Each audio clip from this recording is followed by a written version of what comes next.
All right, we should be live. Hi, everybody, and welcome. This is the Apostate Prophet. I hope you are having a fantastic day or evening or night or wherever you are, whatever you do over there where you are. I'm here today with a guest that I wanted to talk to for quite a while, and who actually has a lot of nice things to say about the Quran, which is a very holy book. My guest here is Abdullah Gondal. That's right? Is that how you say it, Gondal? My name is Abdullah Gondal. Thanks for having me on the show. It's a pleasure, and likewise, I've been wanting to talk to you and collaborate with you. And you're bringing an amazing platform and voice to these issues as well. Thank you, thank you. I'm really glad to have you here. I think I wanted to talk to you for quite a while. We never actually came together and communicated. It was all just messaging and chatting, texting. I don't know why we haven't done this before. And I feel like you can bring a very different value to this, which is I see that you study Islamic scripture a lot, and you go a lot into what is wrong with it, what are some interesting things about it. You share those facts with people. And you can tell us a lot about Islamic scripture and history. So that's why I invited you here today. I want to talk about the preservation of the Quran, about which you have, I think, made a lot of progress in studying it and understanding it and sharing knowledge about it. And especially in the recent days, there's also been a lot of stuff going on in the intellectual Islamic world, which is a weird thing to say because I don't believe there's much of intellectual value there, but I'm not here for mockery. It's anyway. There's been a lot of stuff going around about the preservation of the Quran. Yasir Qadhi said some problematic things that other Muslims have disagreed with. The whole claim that Islam has always been perfectly preserved has kind of been a subject of criticism and doubts. And that is really a very important aspect in Islam, because in Islam we learn that that the Quran is the only book that has been perfectly preserved, and it comes from Allah directly, and that has never been changed and can never be changed. And I don't want to say too much. I don't want to say too many words. I want to rather leave the discourse in that to you, and ask you some questions. So, what is this all about? Can you tell us more about the preservation of the Quran and the controversies about it? So the issue starts with the Muslims believing that the Quran is the literal verbatim speech of God. That leaves very little flexibility in how you interpret or internalize the speech. Now, the problem happens is Allah, being omnipotent and omniscient, claims himself in the Quran in Surah 15, verse 9. And he says that I've sent down this reminder and I will guard it. Just a side note is that this God does not have the best track record, by his own admission, to guard and protect his books from corruption. Like, as you can see, Bible, Torah, everything gets corrupted. Only Islam the Quran is there. So Muslims generally have claimed, or at least lay Muslim thinks, that there is one singular text of the Quran, and that the Quran is preserved dot to dot, letter by letter, tashkil to tashkil, and some people even say vowel sign to vowel sign. Right? This claim can also be found in Tafhim al-Quran, works of Maududi. And what we will do is we will go take a deep dive into the Quranic preservation claim to completely and categorically show that no, it wasn't perfectly or miraculously preserved. So before we get into it, what I want to put out here is the Quran is well preserved, especially relative to the Bible, post-Uthmanic canonization. The well preservation still is not miraculous because it does have its flaws. It appears as a human work with its flaws, like as in human memory or the diacritical marks not being there, so you see some variance. So what we will do today, and I'm taking a top-down approach, is we're going to start with the Qur'ans we see today, the modern Qur'ans. We're going to see some variance in them and how they sometimes might affect the meaning and sometimes they don't. Then we will go to the manuscripts and we will see the Son of Quran's lower text as to the extent of variance. And I'm not kidding you, will be shocked. Once we go past the Son of Quran, we will talk briefly about the companion codices, and then we'll jump into some hadith that bring into question even more about the story and the narrative of the Quranic preservation. So to summarize what happened is Yasir Qadi, he's an academic PhD from Yale. He admitted that the standard narrative of Quranic preservation has holes in it. And this this erupted and became very controversial amongst the Muslims. Because the thing is, the Quran is the backbone of Islam. If the Quran's preservation and authenticity is called into question, Islam falls apart. And that's the problem here. And as soon as you claim it's the verbatim speech of God, like I said, there's no flexibility. So I'll screen share the presentation now. Okay. And we will start. But I believe you've done this before, right? Yeah, I've done this before a few times. Okay, so can everybody see the presentation? Is it clear? Redwan? It is. I can see it now. Yes. Okay, perfect. So before we go forward, I want to show you guys a clip of a famous Dawah personality that we all love and cherish, Muhammad Hijab. He made this video, I believe, in 2015, talking about the preservation of the Quran. And in this video, he claims that the Quran is preserved dot to dot, letter to letter. So let's start by that, so that you know it's not my claim, and then we will get into the variants. I think it's to point out again. You kind of explain it, but I think it's important to point out how important this claim is, this doctrine is, that the Quran was perfectly preserved. This is really the foundation of Islam, the fundamentals of Islam. So for Islam to be true, the Quran must have been perfectly preserved. That is the core claim that Islam makes. That this is the only perfect book, the only flawless book that exists, the only message that comes from the Almighty Creator of Allah that exists, and that it can never be changed, which makes Islam miraculous and true for all times. Which means if it is changed, if it turns out that this Quran hasn't been preserved from the beginning, and that we can't actually trace it back to some legitimate origin, then Islam completely falls apart. Yeah. Sorry, go ahead. I had to throw it in. No problem. So let's view this 15-second clip of Muhammad Hijab.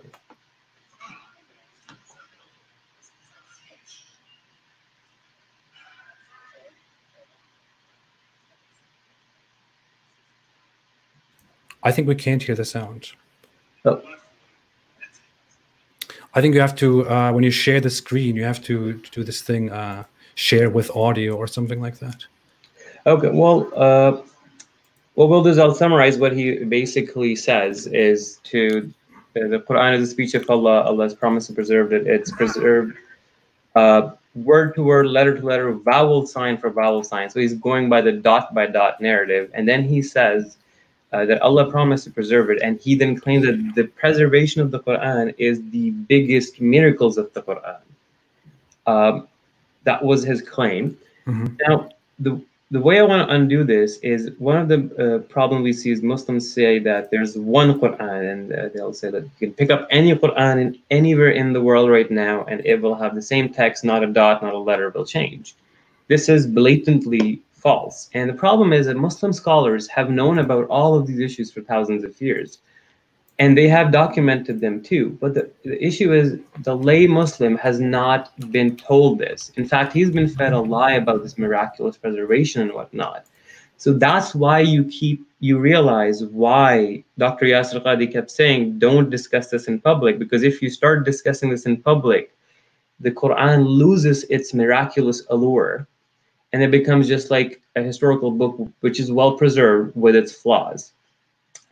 So without further ado, I'll just give you a quick rundown. So these are the riwayat of the Quran. So these are the bunch of different Qur'ans you can find. So on the left, you see the names of the readers, Nafi, Ibn Kathir, Ibn Amir, Hamza, Kisai, and whatnot. And then there are the transmitters. So they had these students who would transmit. Normally, most of them had 2 students. Some of them have 3. What we see is one of the most famous Qur'ans that is being used right now is this version, Hafs bin Asim, okay?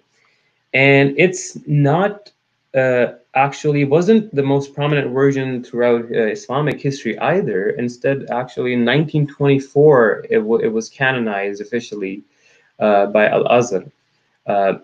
But in essence, the actual Sunni claim is that there are at least 7 Sahih reading of the Quran, and there's about 10, and then some even push it to 14, and I've heard numbers up to 36.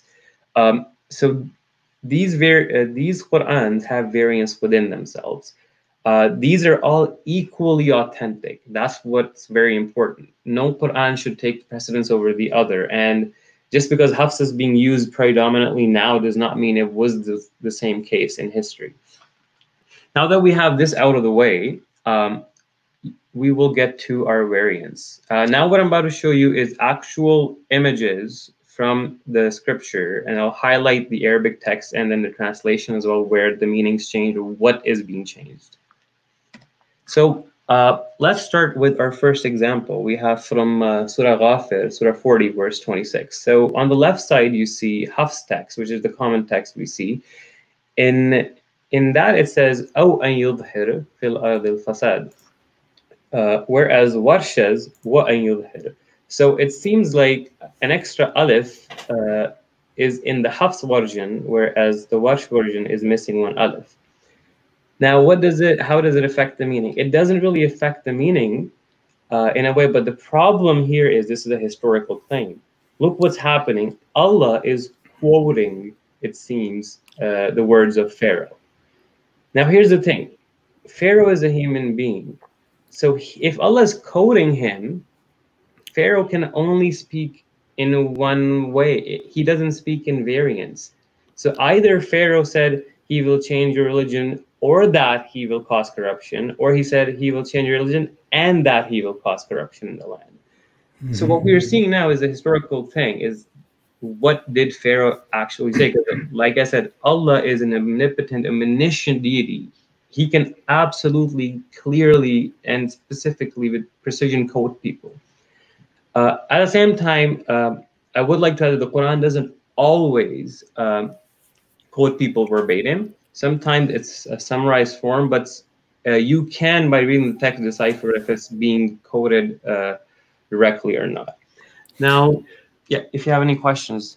So just to clarify, what we're saying here is that it's not that the verse is completely different, but that a letter which slightly changes the meaning in this verse is different. But some people would say, so what's the big deal with that? I mean, it's just a letter. It's not the entire sentence. There is no huge difference. But this is actually very important, because the Quran is supposed to have been directly sent, constructed by Allah for the average person to see. So if I'm holding a Quran in my hands, if I hold this Quran in my hand, this Quran is supposed to have been directly planned and worded, spoken by Allah, or have existed with him all the time from the beginning of time, and will always exist until the end of time. But what we're seeing here is that the text in 2 different types of the Quran is clearly different. Although there is no big difference, the letters are different, which tells us, wait, isn't there a problem here? Doesn't this mean that there has been something wrong with the preservation of this text? Yeah, so what you see a lot of the times in these variants is these variants are there just not bringing a lot of value or meaning to the verse. And you will see as we progress, we have about 40 some examples from modern Qur'ans. But they're there for no reason, and if anything, they don't bring value to the verse. They just add more confusion and make it seem more so that, okay, maybe the alif, the scribe forgot to add it, and that's what led to this variant reading. But then again, we question, how do we know if that's a mistake, or was it the ahruf reveal, right? We will get to that in a later. But the point here to take is, if Allah is quoting Pharaoh or Firaun saying something, he has to quote it precisely. You can't have 2 conflicting statements like that. Anyways, let's go to the next one. So this one is from Surah Hadid, Surah 57, verse 24. In the Hafs text, it reads on the left side, وَمَن يَتَوَلَّ فَإِنَّ اللَّهَ هُوَ الْغَنِيُّ الْحَمِيدُ. Whereas in the Warsh text, it is missing the phrase huwa. It's just reads فَإِنَّ اللَّهَ غَنِيٌّ حَمِيدٌ. So it doesn't change the meaning as much, but it just shows that there's a word omitted in one of the readings. So the translation in the Hafs reads, and whoever turns away, still Allah is the absolute. Whoever turns away, still Allah, the absolute, the owner of praise. So the word huwa is he. So indeed Allah, he who is the absolute, the owner of praise. And that's what's missing. Now what we can go is we can go to another example. And this is where this is actual problematic for the meaning. Okay. So in Surah Baqarah, chapter 2, verse 184, in the Hafs text, Allah is talking about fasting, and if you can't fast, you have to feed poor people. In the Hafs text, Allah says, ta'amu miskin, which means feeding a poor person, is one poor person. But in the Warsh text, is ta'ami masakin, it becomes plural. So a singular changed to a plural. Now, if I was to read the Warsh text, I could easily get confused because it's plural, feeding poor people in the plural sense. So wait a second, do we feed one person or do we feed two people? And these are the things, like I said, it's just bringing confusion. It's not really adding much. Now, one other thing is you will see these kind of variants pop up again and again. And just to give you a pointer for the moving forward, is keep an eye on the worst numberings as well.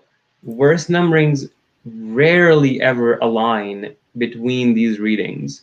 And why is that important as well is because a lot of Islamic Quran miracle claims, like the mathematical miracles or the linguistic miracles, are incumbent upon the precision of the Quranic language and verse division. But when you actually see that the verse division is off by quite a bit, sometimes you'll see that the verse is the same, but on the right side it'll be off by three verses. So it doesn't add up for these miracle linguistic claims. So think about this. You are two people, two Muslims, and both of them are always thought that the Quran is this perfect book, and that the Quran that you are holding in your hands was directly word for word revealed by Allah through Gabriel to Muhammad, who then spoke it to his scribes, who then wrote it down. And the Quran that you're holding in your hand, the biggest miracle of the Quran is that it has been preserved directly from Allah. It comes directly from the source, and word for word is the same. But you are two people, two Muslims, who are amazed by this fact that the Quran has been perfectly preserved, and you are sitting together and you are reading this part, and you come across this verse, and one of you is reading and saying a ransom of feeding a poor person, but then the other person says, hey, wait, it doesn't say poor person, it says poor people.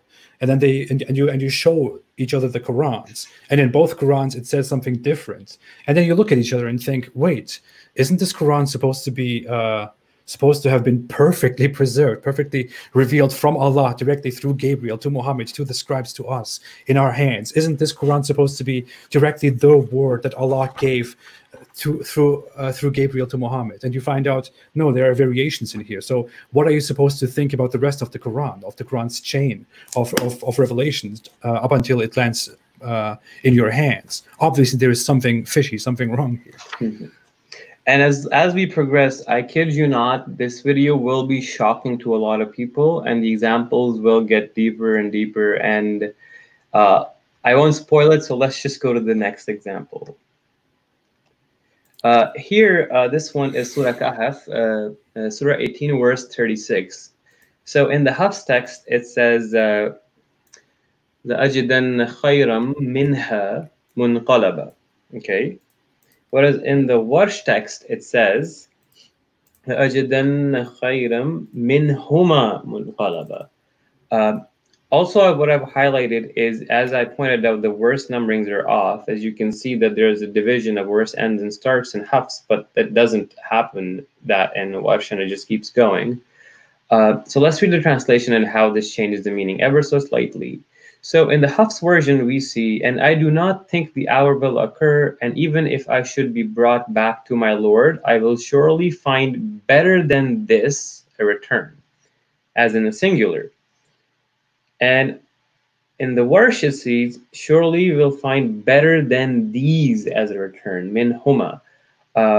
It doesn't affect the meaning per se a lot because he's talking about his gardens in the previous verses, but it's just peculiar that there's a whole letter and phrase added and the verse is off, and it doesn't give credence to that it's perfectly preserved. And you can also see these things being possible lapses in human memory or somebody misheard it, because they also say that it's very dependent on oral transmission.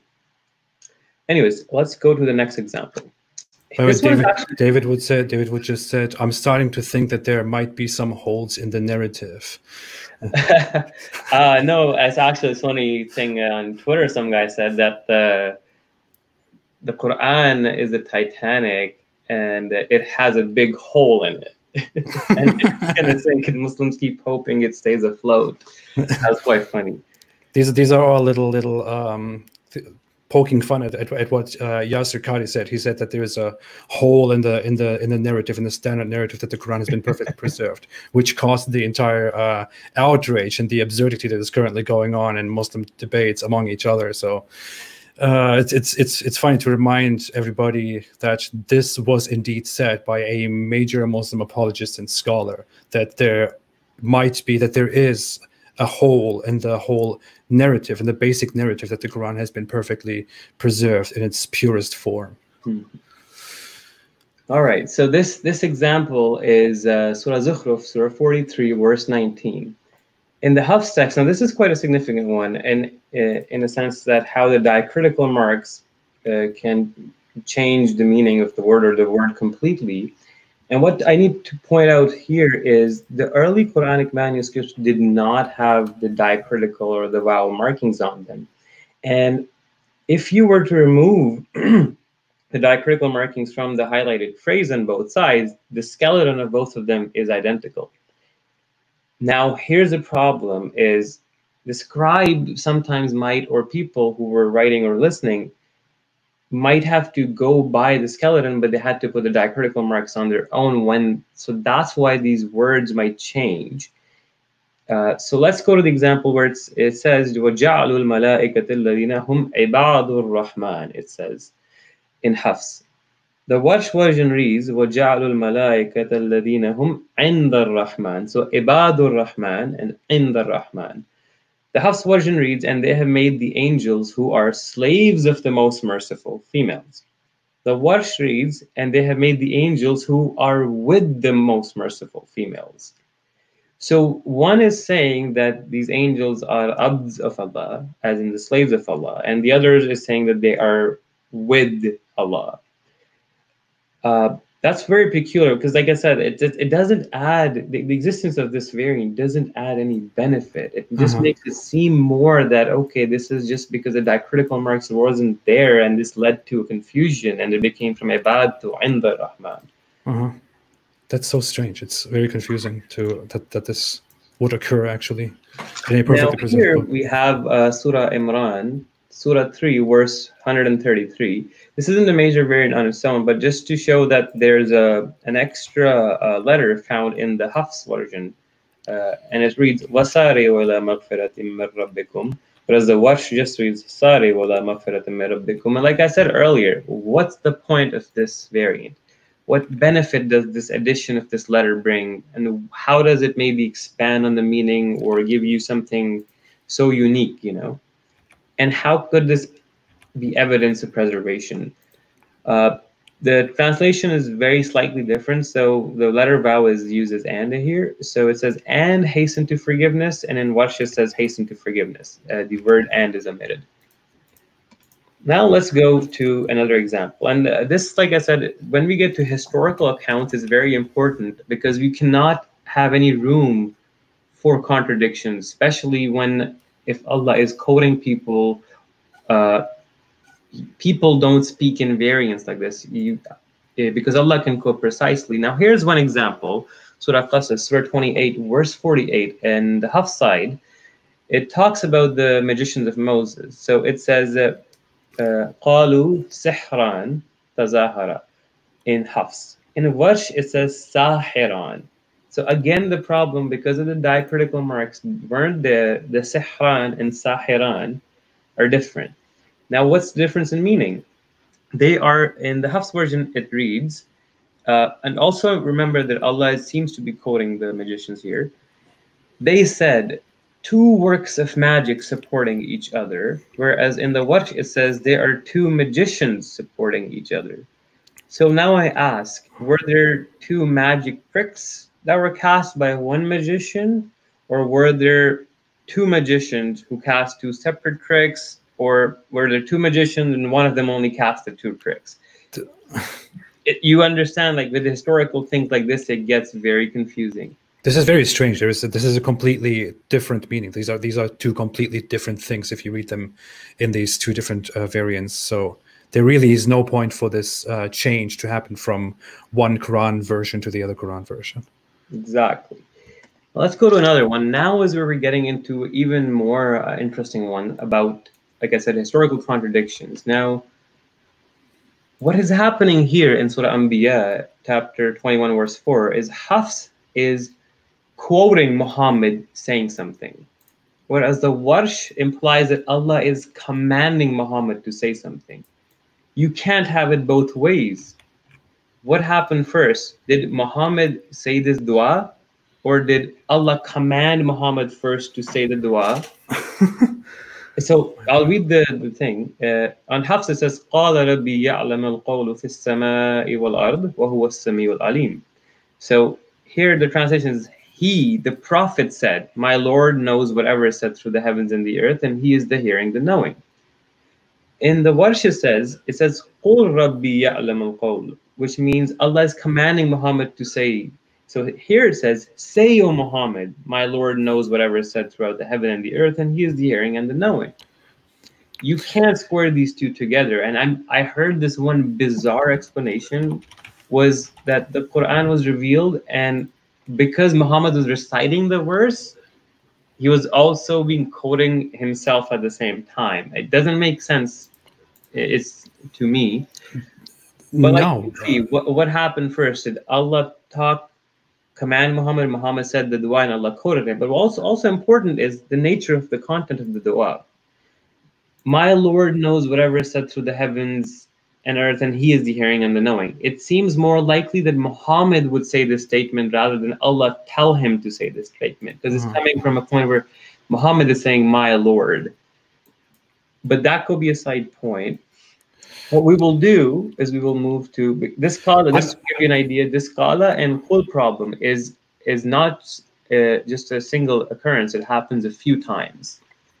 I mean, I would say these are fundamentally very different things. I mean, in one instance, the Quran at this point directly orders Muhammad to say these words. I mean, if you read this Quran, it says in that one, Allah orders Muhammad to say specific words, like to praise Allah and to say that he knows whatever is said. And in the other version, it only reports that this is what Muhammad said. So in that version, it is not Allah who commands him to say it. It is just Muhammad saying it and Allah reporting it to us for some strange reason.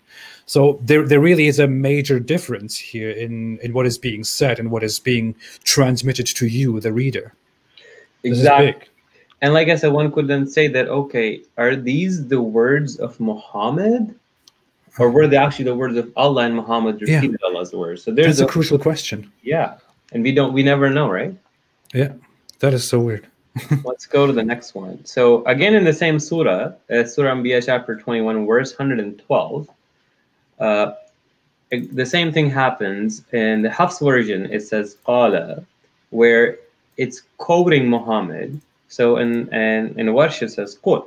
So in Hafs it says قال ربي أحكم بالحق وربنا الرحمن المستعان ولا ما تصفون, which is the Prophet said, my Lord, judge between us in truth, and our Lord is the most merciful, the one whose help is sought against that which you describe. But in the Warsh it says, Allah said to Muhammad, say, O Muhammad, O my Lord, judge thou in truth. So what we have now is another instance. Again, did Muhammad say that first, or did Allah command him? And again, it makes more sense looking at the nature of the dua that my Lord, judge between us in truth would be coming from Muhammad first. It sounds more of a human praying to God rather than the other way around. But then again, we have instances where Allah tells him to say specific du'as. Again, a historical contradiction. What happened first? Honestly, with my experience of the Quran, I would totally think that that Allah is ordering Muhammad or anybody to say something, and he's simply here, addressing the Prophet and making him say something. I mean, that would be from when I think about other verses that contain similar things, where it says "say," where we have several Quran chapters that start with "say," and several Quran verses, prominent ones that start with "say," and then order Muhammad and others to say specific words. So in this case, I would also simply for that familiarity think that Allah wants us, Muhammad first, but all of us to say a specific thing. But that is the problem. That this is what you would think if you read the one version, yet if you read the other version, it is something completely different, and it is just a report about Muhammad. So, dear Muslims who think the Quran has been perfectly preserved and this is directly Allah's word, what do you exactly think about this? What are we supposed to think about this? This is quite confusing. Exactly. Now let's go to another example. And this one is interesting. Surah Baqarah, chapter 2, verse 119. So the Hafs version says, وَلَا تُسْأَلْ عَنْ أَصْحَابِ الْجَحِيمِ. The Warsh version says, تَسْأَل, whereas Hafs said تُسْأَل. So literally, like I said, the vowel markings, the vowel sounds can change the meaning. So in Hafs, it says, indeed, we have sent you, O Muhammad, with the truth as a bringer of good tidings and a warner. And this is where the variant is. And you will not be asked about the companions of hellfire. Whereas in the Warsh version, it becomes, and do not ask about the companions of hellfire. This is quite important. In one place, Allah is saying, I will not question you about them and what they do. But then in the other one, it says, Allah is saying, telling him, do not ask me about them. This is a completely different thing. Exactly. It's very important, and it means completely different. So for the context, Abdullah, for clarification, obviously people would wonder about what Muslim apologists who are familiar with these issues say in response to these things. So how exactly do Muslim apologists, for example, explain this discrepancy of these two variants, which completely conflict in their meaning with each other?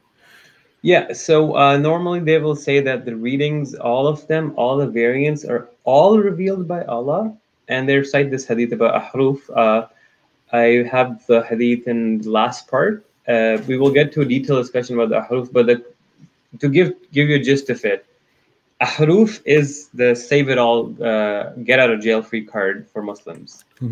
It's vague, and they'll say that every one of them is complementing each other. They're all revealed, and they can't be viewed in isolation. That's what they'll say. They'll say they have to be read together, and all the verses need to be viewed with their content joined.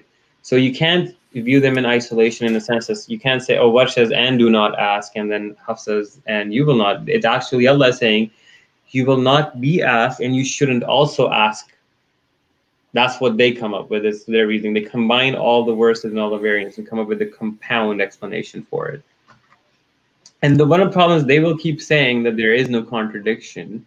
But like I said, there are just straight up contradictions that cannot be squared unless you start arguing about a Schrodinger's Quran or a quantum mechanic version of ahruf where superposition words are coming out in different variants. It gets bizarre. It doesn't really answer the question, right? I mean, why do we have these different versions to begin with? I mean, exactly, right? Why would that happen with a book that explicitly and very specifically, very prominently claims to be the one book that is one and that is unchangeable, that to which no human can make any addition or any change, which exists directly as it existed before creation and will always exist in the same way? Why would there be multiple different versions of this, and the versions clearly have discrepancies with each other? Why would this possibly exist? Exactly. So one of the reasons they give is that Gabriel revealed it in different ways to help people recite whatever is easy for them. But like I said, a lot of these variants, they don't bring any ease or any value to the words. They're just there, and they, if anything, lead you to believe, okay, this probably the scribal error, and it got incorporated into the manuscript, and then it became part of the recital, and Muslims have been reciting a scribal error. Who knows? One of the problems that is also important is this. I was going to discuss in later, but I'll share it now. Is the Quran does not claim it has any variants. You can only source external hadith that probably were written 100 years after Muhammad to say that the Quran has variants, which were most probably back projections and post hoc rationalization to explain this mess. And we will get to, when we get to the manuscript, we'll briefly talk about the companion codices and how much conflict they had and the discrepancies. And then you'll understand why Osman had to take a huge step and why it made sense that he had to burn the Quran. Because the discrepancy between the Sahaba was just too much. So what we'll see is every layer from the modern Quran, the manuscript, the Sahaba, the Hadith to Muhammad, you'll see every step of the way, it is anything but perfect, miraculous preservation. Wonderful. All right, let's go to the next example. So this is Surah Baqarah, chapter 2, verse 140. In the Hafs version, it says, Am taquluna inna Ibrahim wa Ismaila wa Ishaq. Whereas Warsh says, Am yaqulun. So the translation is, or do you say that Abraham and Ishmael and Isaac and Jacob and the descendants were Jews or Christians? Versus the Warsh version, which says, or do they say that Abraham and Ismail and Isaac and Jacob were the descendants? So it's, do you say that or do they say that? Now, it doesn't make sense for Allah to say, do you say that? Because if you read the previous verses, there's a conversation. And if you look at the flow of the conversation, it should be the non-Muslims saying, they saying that Abraham and Ismail and Jacob were the descendants of Jews and Christians, because Muslims. And then Muhammad replies, actually, what's also interesting is after this, Allah then says to reply, are you more knowing or is Allah? Again, it could also be used and explained in a way where you can say, or do you say, was also this you was a plural and was referring to the Muslims, or also plural referring to the kuffar as well. So like I said, there's a lot of apologetics, but the central point that we need to take from here is, again, you can see it's the diacritical marks that were changing. Other than that, it was fine. But like I said, what's the point of adding this confusion? I mean, I would kind of understand that that even if we just take this verse in isolation, do you say or do they say could basically mean the same thing, just referring to those people. It could be speaking directly to them or it could be speaking about them. But what exactly is the point in this variation? There's simply no point to making this variation. That's exactly strange. I feel like sometimes you will feel, and a lot of times if you read these academic articles on these issues, they point out that certain readings flow better than others, and certain readings are actually grammatically sometimes more palatable than the other ones too. So then you're almost wondering, why would God do this to make one reading incorrect, or let's say less eloquent than the other one? Anyway, let's go on to the next example. Here we have another example of an omission. So in the Hafs version, Surah Baqarah, chapter 2, verse 132, it says, وَوَصَّى بِهَا إِبْرَاهِيمُ. And in the Warsh version, it says, وَأَوْصَى. So in the Warsh version, we have an extra alif between the two vowels. The meaning does not change at all, honestly. It becomes from, and Abraham enjoined his sons, to Abraham instructed his sons. It's not a big difference in meaning, but again, pointing out that this addition and discrepancy is there. Here we have Surah Al-An'am, Surah 6, verse 63, and the Warsh is on the left in this case, and Hafs is on the right. So the discrepancy here is La in anjaytana min hazi is what it says in the Warsh, anjaytana. In Hafs, it says anjana. So there is the ta and the ya that's missing from the Hafs version. Now, how does it read? And this is interesting. So Allah is telling, say, who rescues you from the darkness of the land and sea when you call upon him imploring aloud and privately? And then he quotes the disbeliever saying, if you should save us from this crisis, we will surely be amongst the thankful. Whereas in the Hafs, it says, if he should save us from this crisis, we surely be among the thankful. Again, this doesn't specify if Allah is quoting a specific group of people, but it's a general flow of conversation that seems to be taking place here. So I wouldn't say that this is a conflict in meaning per se, but again, it seems that anjana and anjaytana, this discrepancy could have come from the manuscripts and again the diacritical markings. Mm-hmm. And again, like it doesn't really add anything. Yeah. Again, this is a nothing of significance. Surah 9, Surah Tawbah, verse 107. And the Hafs version has got an extra vowel in the beginning, which says وَالَّذِينَ اتَّخَذُوا مَسْجِدًا ضَرَارًا, whereas the Warsh version says الَّذِينَ. So the word and is omitted from the Warsh and is present in the Hafs. So it reads, and there are those who put up a mosque by way of mischief, versus there are those who put up a mosque by way of mischief. It means the same. Again, like what's the point of this? There's literally nothing here that this serves, that this variation serves. There's no use of it at all. Like exactly. no one can really come here with a straight face say, well, there's obviously reason this is here because in this way it is much easier to read, and you know. So here we have Surah Shu'ara, Surah 26, verse 217.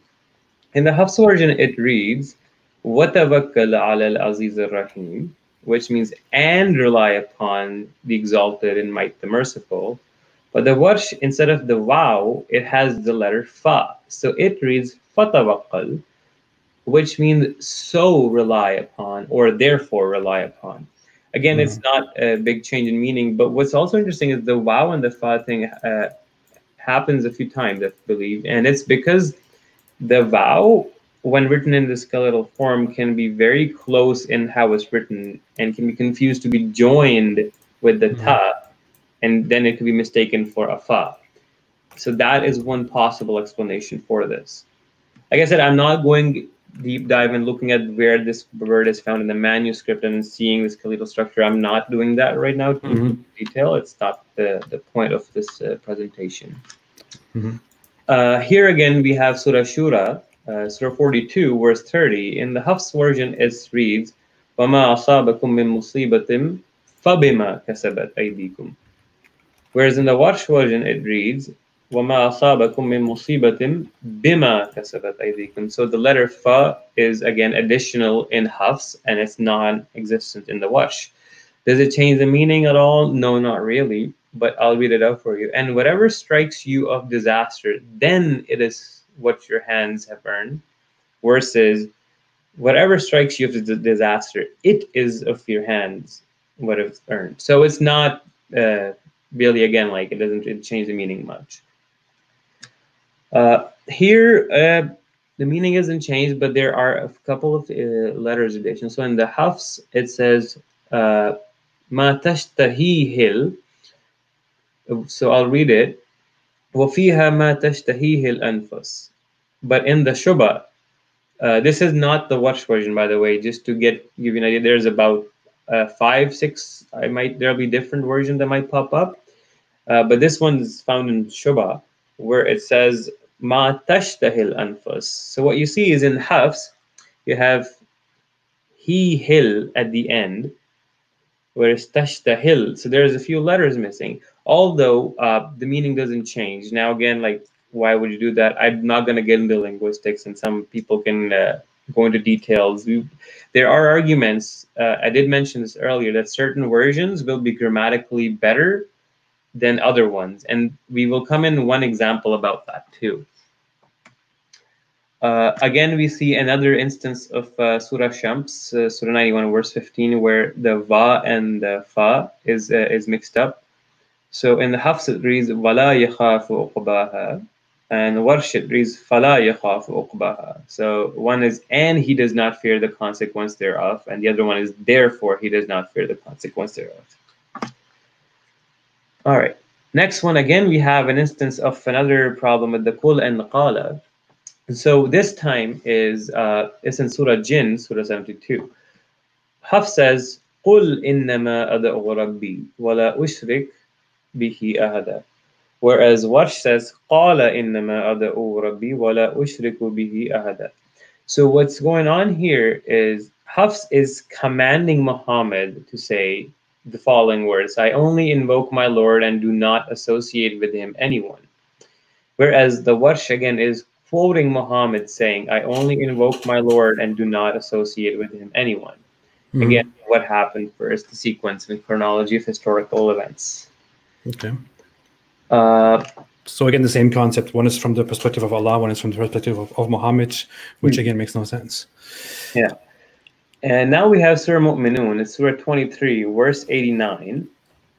This is a very slight. It does not change the meaning. It's just a slight omission. And like again, you'll see what's the point. Hafs says, سَيَقُولُونَ لِلَّهِ, which means they say it belongs to Allah.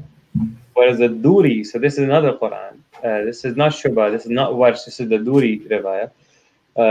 This one does not say Lillah. It has an extra alif between Sayaqulun and the Allah, and it says Sayaqulun Allah instead of Lillah.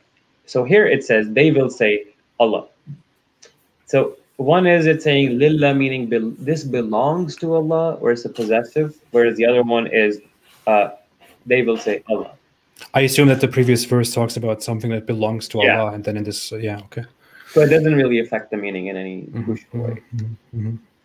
This one is like very simple example. I mean, here because the alif is missing, that's why it was written differently in the Warsh. So Surah Ahqaf, Surah 46, verse 15. In the Hafs, it says, وَوَصَّيْنَا الْإِنسَانَ بِوَالِدَيْهِ إِحْسَانًا, and it's talking about being nice to your parents. So it translates in the Hafs version as, and we have enjoined on man to his parents kindness.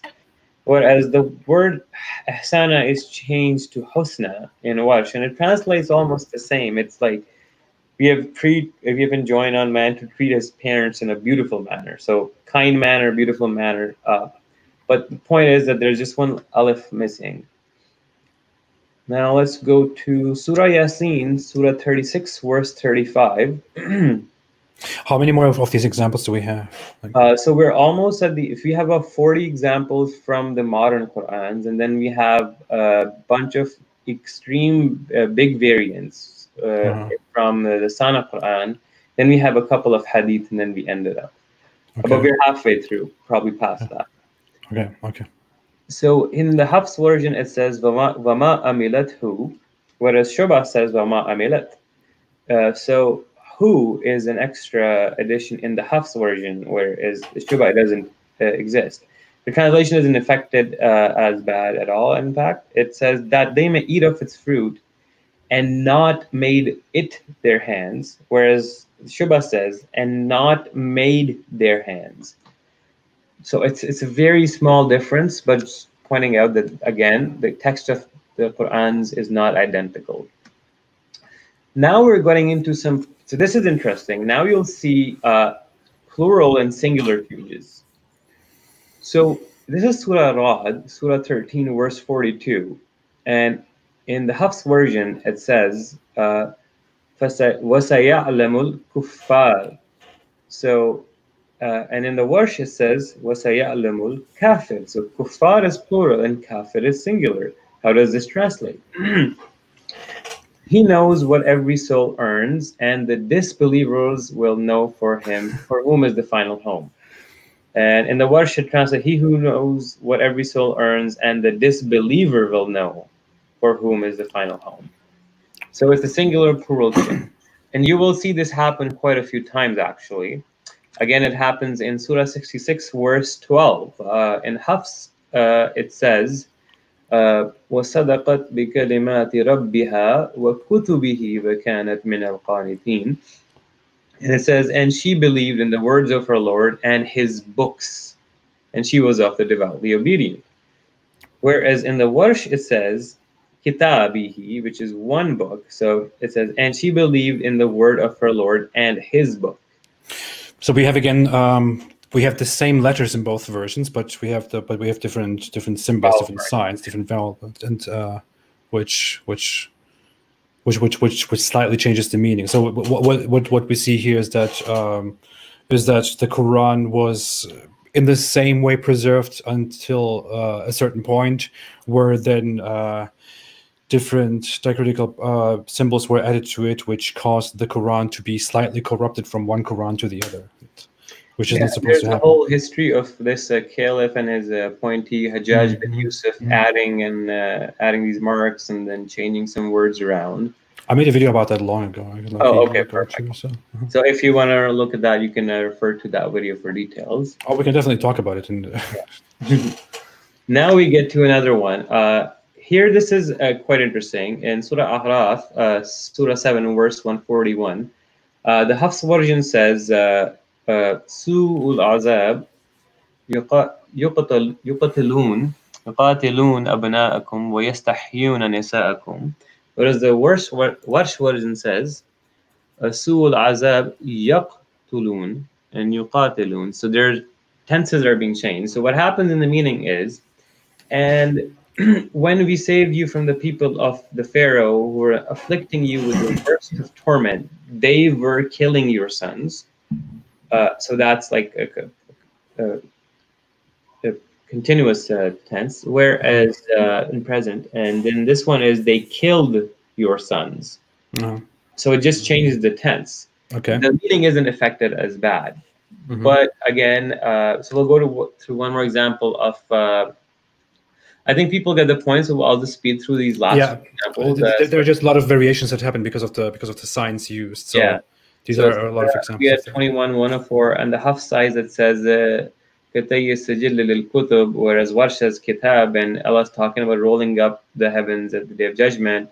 And one place he says, the day we roll up the heavens like a scroll rolled up for books in plural sense. And the other verse says, scroll rolled up for a book. So like a singular plural.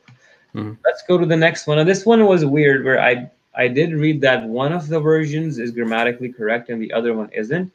Like I said, I'm not going to comment too much on that, but I did leave on the side from Corpus Quran, the word by word, which shows if anybody's interested what's happening here.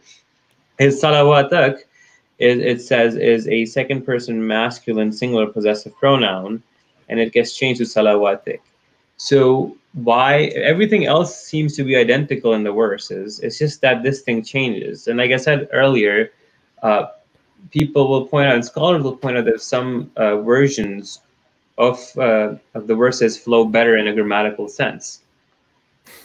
Now, this one's interesting too. When Surah Baqarah, chapter 2, verse 165, Hafs says, وَلَوْ يَرَى الَّذِينَ ظَلَمُوا, whereas Warsh says, وَلَوْ تَرَى الَّذِينَ ظَلَمُوا.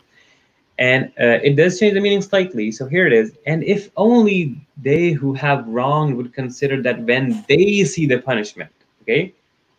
Versus it says, and if only they who have wronged would consider that when you see the punishment. So verse, it doesn't, it's again, the tara and the yara are exactly identical. It's like the dot put on top versus the dot put on bottom. Completely change the perspective who's being addressed here. So yara is like they, when then tara is like you. Now we're this one is from Surah. Can we proceed to the thing is I think and we see that there is obviously a lot of discrepancy in certain verses with certain letters and certain symbols. We'll go to the manuscripts. Can we proceed to major ones? Yeah. So then go ahead to I'll just quickly show these slides and then move on. يرونهم ترونهم 313 Warsh Hafs يدخله ندخله Surah 48:17 Ahzab. This is interesting. Hafs says kabira, Warsh says kathira. One means great, one means multitude or abundant. In Surah Hijr, one says nunazzil in verse 8, and Warsh says tanazzal. So we do not send down angels, you do not send down the angels. Surah Baqarah, chapter 2, verse 85, it says, Ta'malun, you do, Ya'malun, they do. Nunshizuha, Surah Baqarah 2, 259, we raise them, or it says, Nunshiruha, we revive them. نغفر لكم يغفر لكم 2 to 58 is Surah Baqarah. We will forgive, and versus He will forgive. This one, Surah Ma'idah chapter 5 verse 54, again one of the grammatical ones. One says yartadda and one is yartadid minkum, means the same. Surah Imran chapter 3 verse 81, Hafs says ataytukum and Warsh says ataynakum. Didn't change the meaning here as much. Surah Nisa chapter 4 verse 152, it says yutihim in Hafs, and Warsh says nutihim, we give, versus he is going to give. This one is important. I'll just spend 2 seconds here. Is meaning changes here.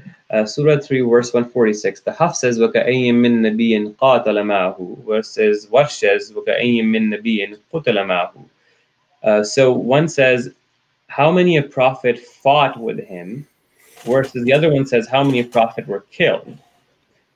So this is a problem as well. Did they fight and they died, or you can also say the fighting entailed the killing. Here we have another interesting one where Surah Baqarah chapter 2 verse 9 is starts with yukhadi'un Allah, but then switches to yakhda'un Allah. The same phrase occurs in this verse twice, whereas the Warsh version sticks with the same word, both occurrences, yukhadi'un Allah, yukhadi'un illa anfusihim. Now the translation does change. It says they seek to deceive Allah and those who believe, but they deceive not except themselves. Where it says they seek to deceive Allah and those who believe, but they seek to deceive not except themselves.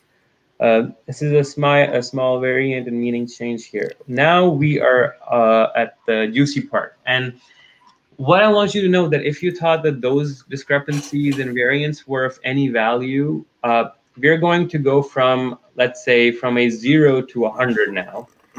You're about to see whole phrases versus omitted words being moved around, sequences change and whatnot. So without further ado, I'm going to start. Okay. This is the Sana Quran. Just to briefly describe, it's a palimpsest. What happened was it had a lower text, which was erased, and an upper text written, which is what some people said the Osmanic Quran. Over time, the ink popped up, and you can extract the lower text using UV lights, and we can read what was in the lower text. Now, the lower text has variants that confirm to a lot of reported companion codices, and these are major variants. So without further ado, we'll analyze these two papers. One is the Codex of a Companion of Prophet, and the other one, Sana 1 and Yours in the Quran, is written by professors and academics from Stanford and Harvard University. I have personally talked with them once or twice, but let's get into it. So on the left side, this is where it gets crazy. So on the left side, you will see the description of the variant, and from now on, we will refer to the lower text of Sana as C1. So the standard text of the tradition in Quran chapter 2 verse 196 reads, "Do not shave your heads until the offering reaches its destination." The lower text says, "Do not shave until the offering reaches its destination." So the whole word "ra'usakum" is missing. In the same verse, the standard text says, "If any of you be sick," but the lower text reads, "Should any of you be sick?" Meaning that the lower text has فَإِنْ كَانَ أَحَدٌ instead of the standard فَمَنْ كَانَ This is the same verse again. It says the standard text, fasting or alms or an offering, whereas the lower text only says fasting or an offering. It doesn't mention the word al-sadaqatin. So there's that omission. Now, we see the similar omission where a word C1, the lower text, has wal akhirati instead of the standard hasanatan wa fil akhirati hasanatan.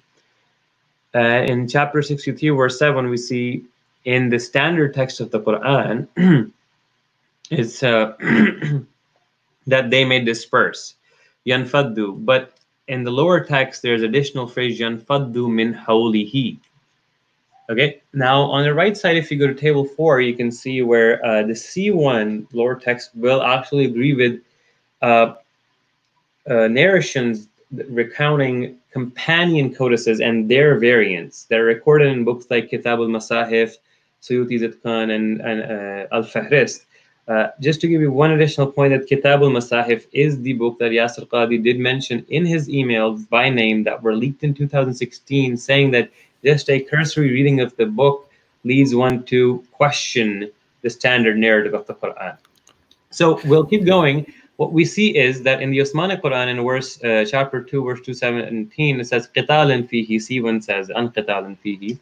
But what's the next one is very important. This is where the whole verses structure is being changed around, and we can see that. And what we see is in Surah 2, verse 222, it says فَتَزِلُ النِّسَاء فِي الْمَحِيدِ وَلَا تَقْرَبُهُنَّ حَتَّى يَتَحَّرْنَ. Whereas in C1, it says فَلَا تَقْرَبُوا النِّسَاء فِي الْمَحِيدِهِنْ حَتَّى يَتَحَّرْنَ. There's a huge omission here, and the verses are not the same. The phrases are moving around. And you can see that on the right side, it's telling that it actually matches with the companion reported codex. Now we'll go more again, and we see that in Surah 5, verse 45 in the Osmanic text, we read وَكَتَبْنَا عَلَيْهِمْ, whereas in C1, the lower text, read وَكَتَبْنَا عَلَى بَنِي إِسْرَائِيل, so which means we enjoin upon them versus we enjoin upon the people of Israel, right? Again, we talked about the Yanfaddu example, so we're going to go to table number 6, and now we're going into major elements. And here we see type of difference and word order. So the word is changed where it occurs in the verse completely. In chapter 5, verse 41, وَلَهُمْ فِي الْآخِرَةِ is the Osmanic reading. The C1 reads وَفِي الْآخِرَةِ لَهُمْ. Okay. Then in 2:196, it says in the Osmanic text istaysara, but in C1 it says tayassara. Then ta'muruna ya'muruna in 1565. And this one's interesting as well. In Surah 5, verse 43, it says in the Osmanic text al-nabiyuna, whereas the C1 has a different plural, which sounds better, an-anbiya. Then in Surah 2, verse 29, al-ayati, and singular al-ayat and al-ayat. So it's a singular plural change. Then there's a verb tense or mood change in 5:552. Fayusbihu is in Osmanic text. Fayusbihuna is in the C1. And again, we see an active to passive change in Surah 5, verse 47. Osman says, Anzalallahu fihi. C1 reads, Unzila alayhim fihi. It's very different sounding. It's again, now one starts to question, okay, so we can see there's a lot of interpolation going on. So let's keep going. And what I'm trying to show right now, we're in the minor major. Let's say they're limited to a few phrases. In a few slides, we will go to the huge omissions and additions where chunks are added in verses, okay? I think the problem here is, Abdullah, the Quran alone is a book that is very hard to listen to, and it is very hard to listen to, very hard to sit there and just and take that in. You know, it's like I remember people in mosques listening to the Quran just falling asleep and getting so bored. Like, it is horrible. I mean, I remember myself completely getting into this sweet sleep mode, even when I was in my most religious moment, when I was so passionate about the Quran. I was just getting into this sweet sleep mode that I was trying to resist because it's inappropriate to sleep while the Quran is being recited and you have to stay awake. So I don't know. We have a lot of issues here. We see that not only the Quran itself is a very hard to read book that is definitely not appealing to an average person. We also see that in the revelation of the Quran, there's a lot of stuff that has been really going wrong. There is obviously a lot of proof to that, a lot of examples to that here. I'm gonna quickly speed through because, like you said, nobody wants to hear me recite the Arabic over and over. So I'll pick up a few examples. I think everybody wants to hear you, and I think people are also here for your mustache, especially. But, okay. I think people would be a little bit bored from listening to the whole Quran variants, to be very honest. Okay. So what we'll do is let's pick out. We've talked about these verses before, but what I'm showing now is when the Arabic is written next to each other, the impact, and then you see how much of an interpolation and verse changing is happening. So if you can see on the left side, in the top left corner here, we're talking about the Osmanic. It's min siyamin aw sudaqatin aw nusuk. This is what's in the manuscript, min siyamin aw nusuk. So you can see similar case, a lot of interpolation here. Baghiyam bainahum is omitted. It's not existent in the manuscript. الذين خلو من قبلكم. So the word خلو is not existent in the manuscript and lower text as well. In 2:17, كفر به وكفر به, the whole phrase وكفر به does not exist in the lower text. In Surah 2, verse 217, يردوكم عن دينكم, يردوكم is omitted again in the lower text. In Surah 2:18, in Osman it says إن الذين آمنوا والذين هاجروا وجاهدوا, whereas in C1 it says إن الذين آمنوا وهاجروا. The jahadu is omitted. Now what we're going to get to in a little bit after the omissions is the insertions. So we have a few more here. So the word bi'izni is not found in the manuscripts in the Sana Quran lower text in verse 2:1. Then we just talked about the sentence structure completely being flipped around in this verse in Surah Baqarah chapter 2 verse 222 about menstruation, and this is very interesting. So I'll read the actual version. فَاعْتَزِلُوا النِّسَاءَ فِي الْمَحِيضِ وَلَا تَقْرَبُوهُنَّ حَتَّى يَتَطَهَّرْنَ, whereas the omission is فَاعْتَزِلُوا, and the sentence structure changes. فَلَا تَقْرَبُوا النِّسَاءَ فِي مَحِيضِهِنَّ حَتَّى يَتَطَهَّرْنَ. So it's a completely different sentence structure.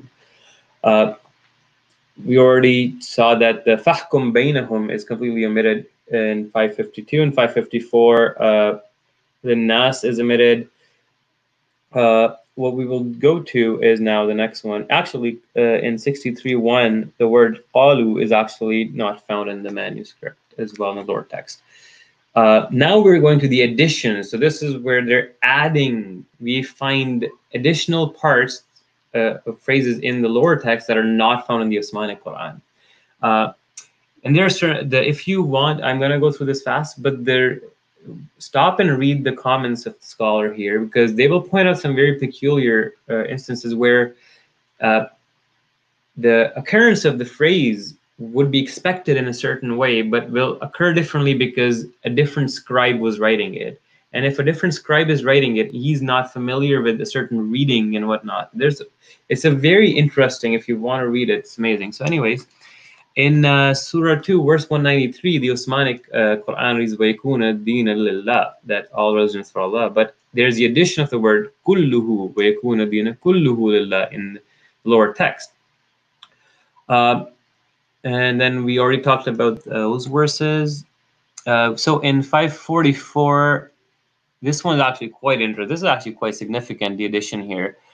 The normal text read, الذين هادوا والربانيون والأحبار بما استحفظوا من كتب الله وكانوا عليه شهيدا.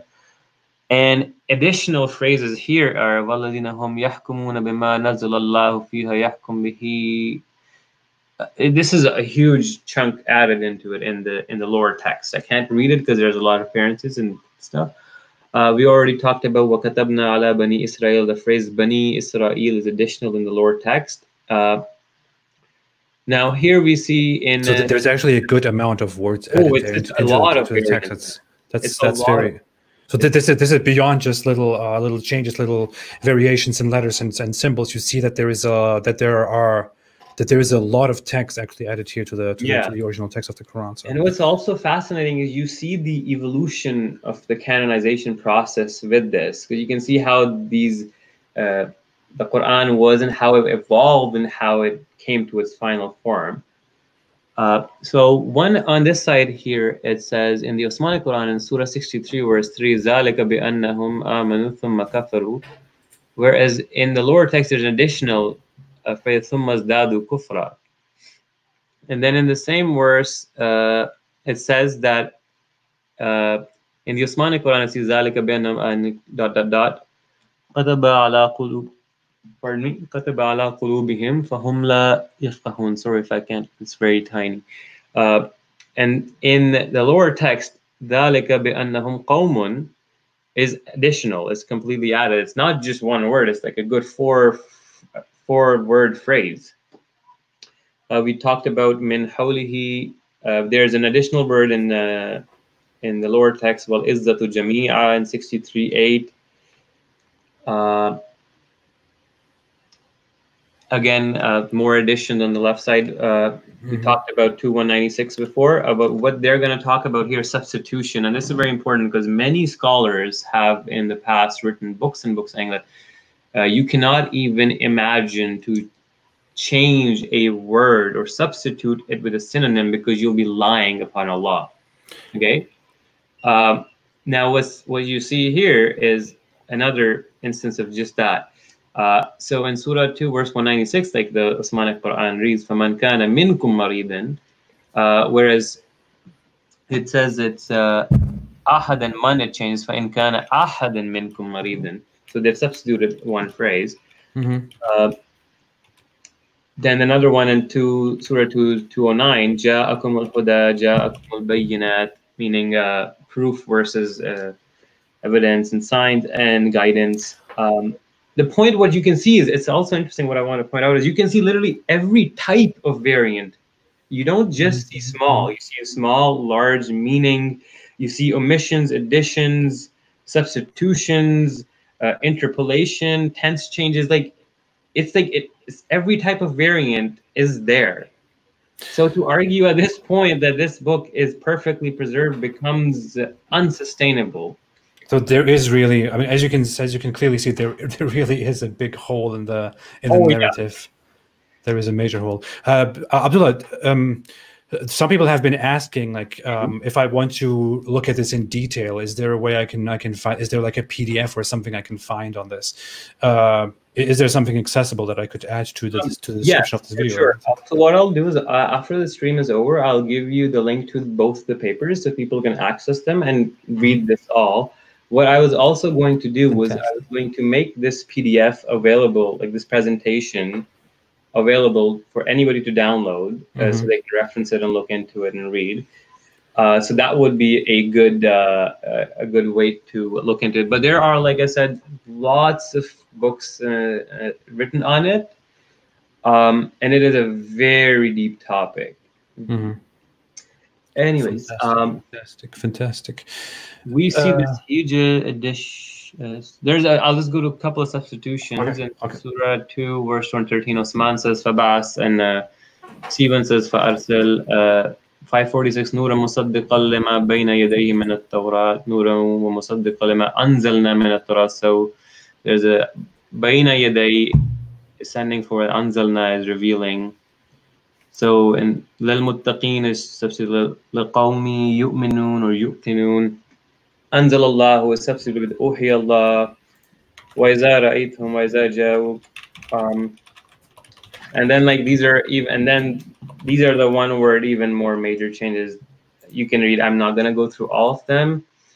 It's too much. At this point, one should know that the point should be clear that there are extensive variants in every level of, or let's say every level of the Quranic preservation narrative has some form of flaw in it.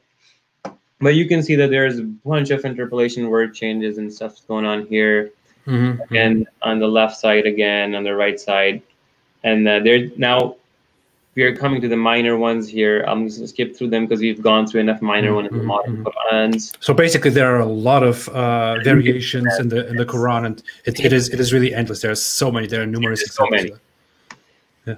So once we finish the manuscripts, now what I want to get to is this phase shows that the Quranic text evolved, and up till Uthman, there were codices by companions that had variations to a great extent. And just to give you an idea of the extent of variation, if you were to read Kitab al-Masahif, I hear Ubay had, I think, 2 extra Surah Khal and Surah Hafd in it. And then Ibn Masud had omitted certain things, and then a lot of the variants match. The lower text variants match the variants reported in Kitab al-Masahif, which gives credence to the idea that yes, indeed, there were companion codices available. Now, once we've gotten into that, now we're going to go into the Hadith part, where we'll analyze how many verses of the Quran were cancelled or lost, and that Muhammad himself forget verses, and the Sahaba were fighting amongst each other, and then there was the book burning.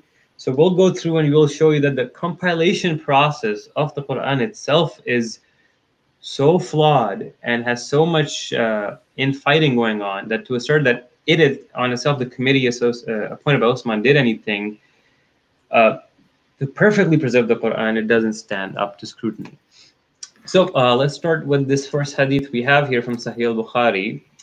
This quickly recounts that there were differences in recitation in the Quran. As now we have seen what those differences were, now we can come back and connect those things. Now will start making sense to you, keeping in mind the extent of the variance, why Uthman burnt the Quran. So he makes this copy and whatnot, and then he says to write it in the dialect of the Quraysh, right? And he takes the manuscript from Hafsa, and gist of it is that he burns all the copies of the Quran, and even fragmentary manuscripts that don't agree with his were burned. So why did Osman burn the Quran? We know now because the variation was so extensive, he had to take drastic measures. Now we see that. Sorry, go ahead. I guess you kind of pointed that out, and you would like to point that out in, further. But Uthman is a very important figure in Islamic history, and especially in the history of Muhammad. And what happens here is that he clearly notices that there are major discrepancies in between the variations of the Quran, and what he orders is to unify it and to only leave one single version of it, to collect all the others and to burn them. And up until this time, it was probably not even you can get to the detail of that, but you see, this is basically similar to what Yasser Qadhi said recently, which is that that there are major holes in the narrative regarding the preservation of the Quran. If you talk publicly about these things, if you really talk to the average person about these things cause major doubts in the minds of people. And the average Muslim apologist doesn't have a proper way to explain these things away, which is why they don't want the average person to speak about it, which is why Uthman wanted the Quran versions to be burned and there to be only one issue left.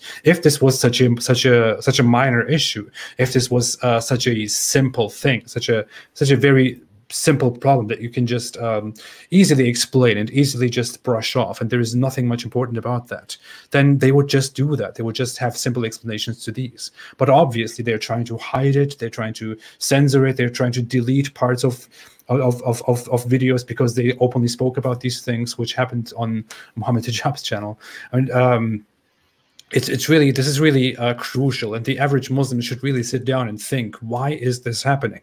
Why don't Islamic apologists have very easily understandable explanations to these? Why don't they trust the average Muslim? Why don't they let us look at these variations and just understand them and move on, if this is not such a big deal? Why are even they making this such a huge deal? Because it is a big deal, because this completely discredits the Quran. Yeah. Now, one thing I want to point out here is not only the Quran has discrepancies at the level of modern Qurans, we see that it has discrepancy at the manuscript levels. We are now seeing that the Sahaba had discrepancies in infighting, and they're burning the book. While we're coming back to Muhammad, and how many verses that used to be in the Quran no longer exist.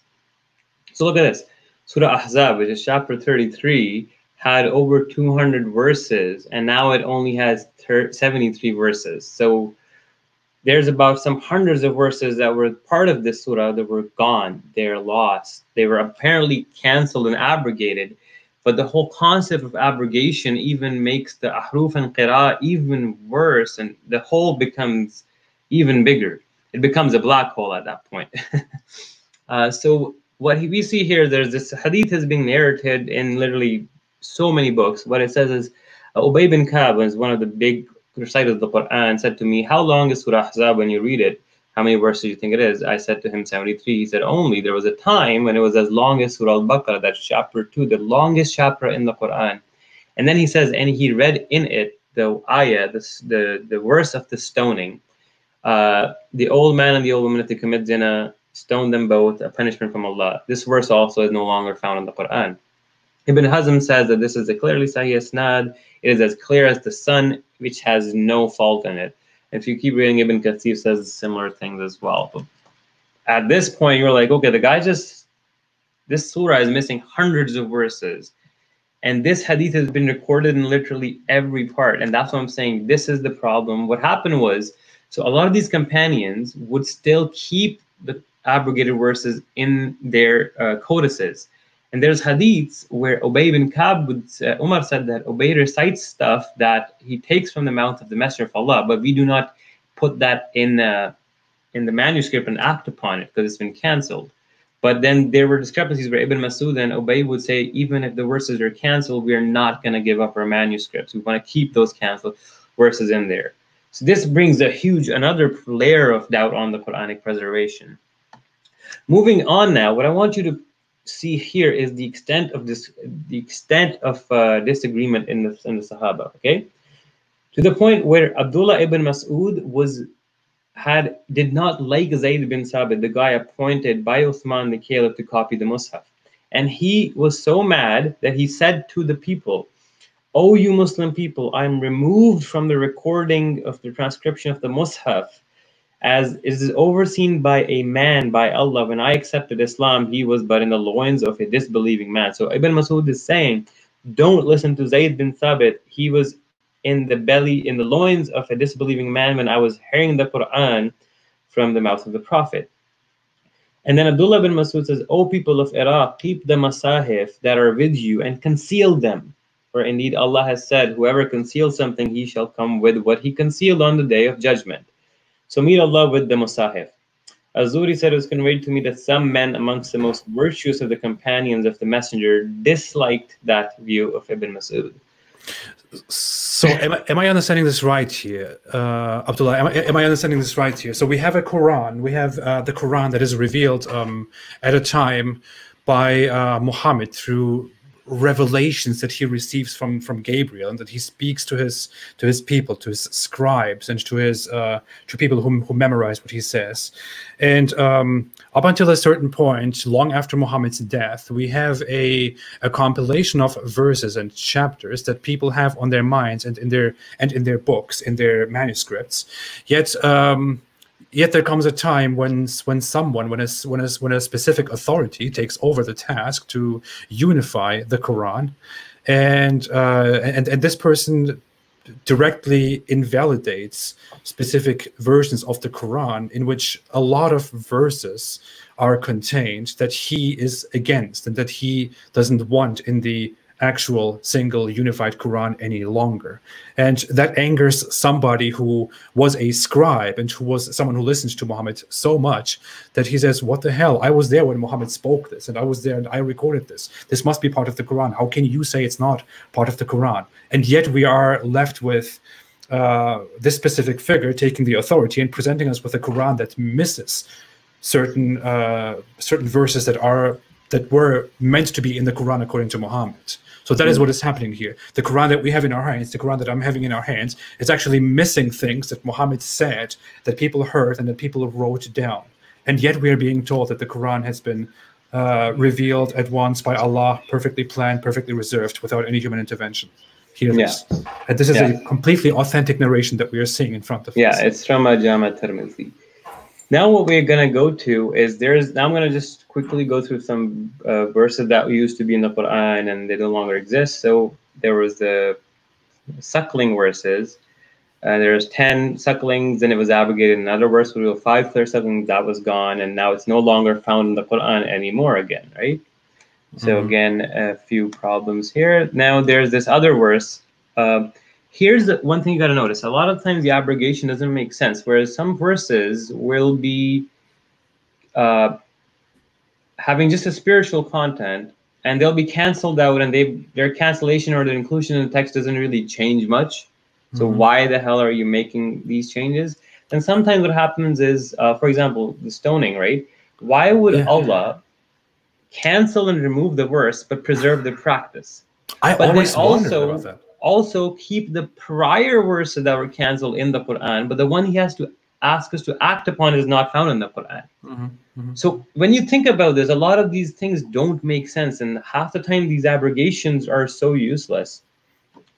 But here we see another thing, and this guy says, "We used to recite a chapter which resembled in length and severity to that of Surah Bara, chapter 9. I have, however, forgotten it with the exception of this, which I remember out of it. If there were two valleys full of riches for sons of Adam, he would long for a third valley, and nothing will fill the stomach of son of Adam but dust.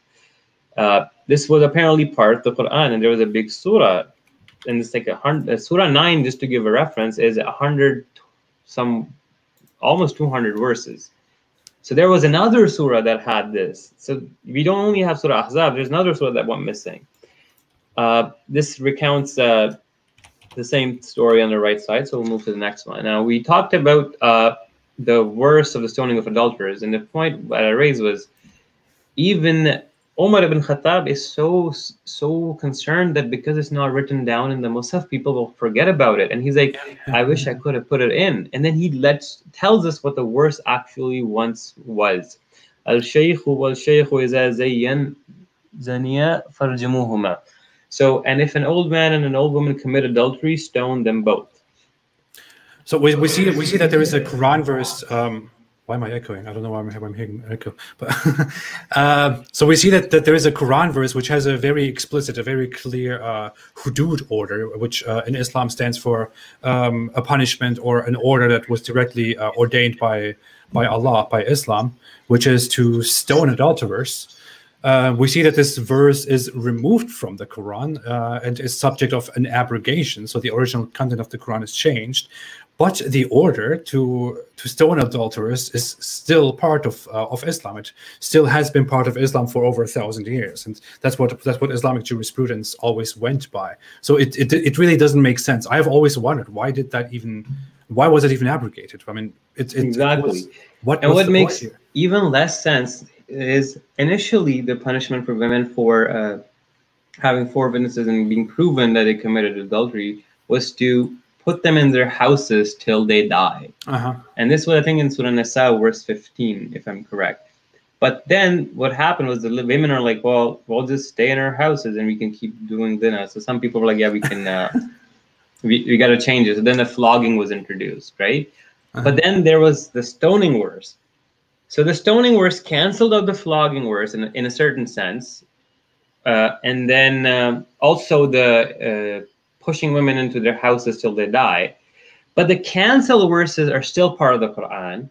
But the verse we need to follow isn't part of the Quran. It makes no sense. So I'm sorry, what this looks like to me is there was an order in the original Quran, which was to punish people by just confining them into their homes. Then Muslims further thought that this doesn't really work, so they made up the rule to flog people. And then maybe Muhammad even died, and they made a rule up about or a Quran verse about stoning people who commit adultery. But then they thought, oh, this shouldn't be part of the Quran. We shouldn't put this in the Quran, so they didn't put it in the Quran.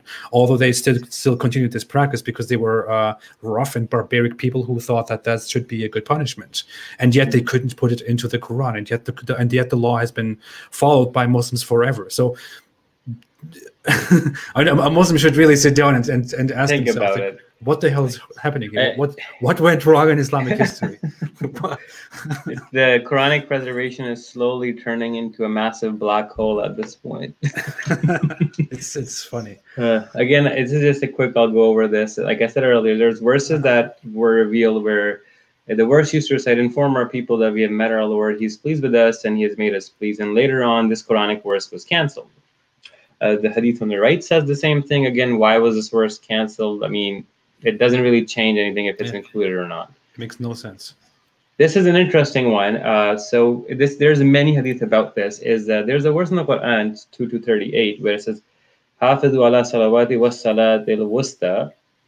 But Aisha said that there's an extra phrase in here, and she added the phrase wa salatul asr. Wa qumu lillahi qanitin, I think is how it ends. But what we see here again is why is this phrase initially added but then removed? And if you actually go into the detail of this thing, you will then have Sahabas in Hadith and Tafsir say, oh, but the Salatul Wusta referred to Salatul Asr, so Salatul Asr was removed because it was redundant. So it's that too. Let's go on to this other one. And now this is an interesting one. The current Quran has the Syrian reading as per this hadith. The current Quran reads, وَمَا خَلَقَ الذَّكَرَ وَالْأُنْثَى. This story is that there was a Sahabi that went to Syria and he asked for somebody who could recite like Abdullah ibn Mas'ud. And then he asked, how do you recite Surah Layl, Surah 92, Layli iza yaghsha? And the guy said that I heard him recite, Wal Layli iza yaghsha. They skip the second verse because it's a given, it's there. But Zakari wal Untha. So he skips Wama khalaqa part. Then Abu Darda said, by Allah, this is how I heard the Messenger of Allah reciting it. But these people want me to recite it, Wama khalaqa, but I will not follow them. So now we have a hadith that is saying that the Quran you see right now is not what should be part of it. So what we have here again, dear Muslim listeners, is that clearly the Muslims after Muhammad are arguing with each other on how to read a Quran, on what the actual text of the Quran is, although we have always learned that the Quran was directly revealed by Allah through weird states of revelation to Muhammad in a perfect way. So I'll leave that to you. So just there's a few hadith about this as well. Muhammad also admitted in the Quran where it says that Muhammad used to forget the Quran. Aisha reported the Messenger of Allah listened to the recitation of the Quran by a man in the mosque. Thereupon he said, may Allah have mercy upon him. He reminded me of the verse which I had been made to forget. Made to forget. Well, they think like Allah will make you forget, like they have to have the supernatural because they have to justify the abrogation cancellation. So a lot of the abrogated, here's the thing, a lot of the abrogated verses were so lost that people just forgot them, right? So now he's thinking, okay, if I forgot the verses, I need to make an excuse. Oh, I'll reveal a verse that in the Quran says Allah will make you forget the Quran. And then it'll replace it with new ones. There you go, problem solved. Yeah. Sorry, my dog is really bothering me. He's asking for a lot of affection for some reason tonight. He's getting making noises.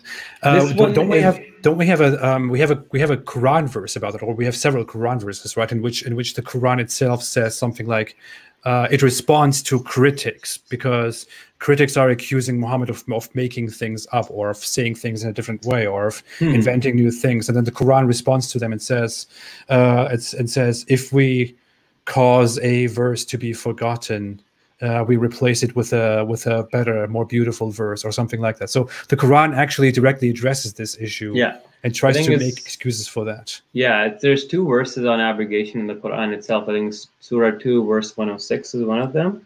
I can't remember the other one. So we are almost at the end of the presentation. Okay.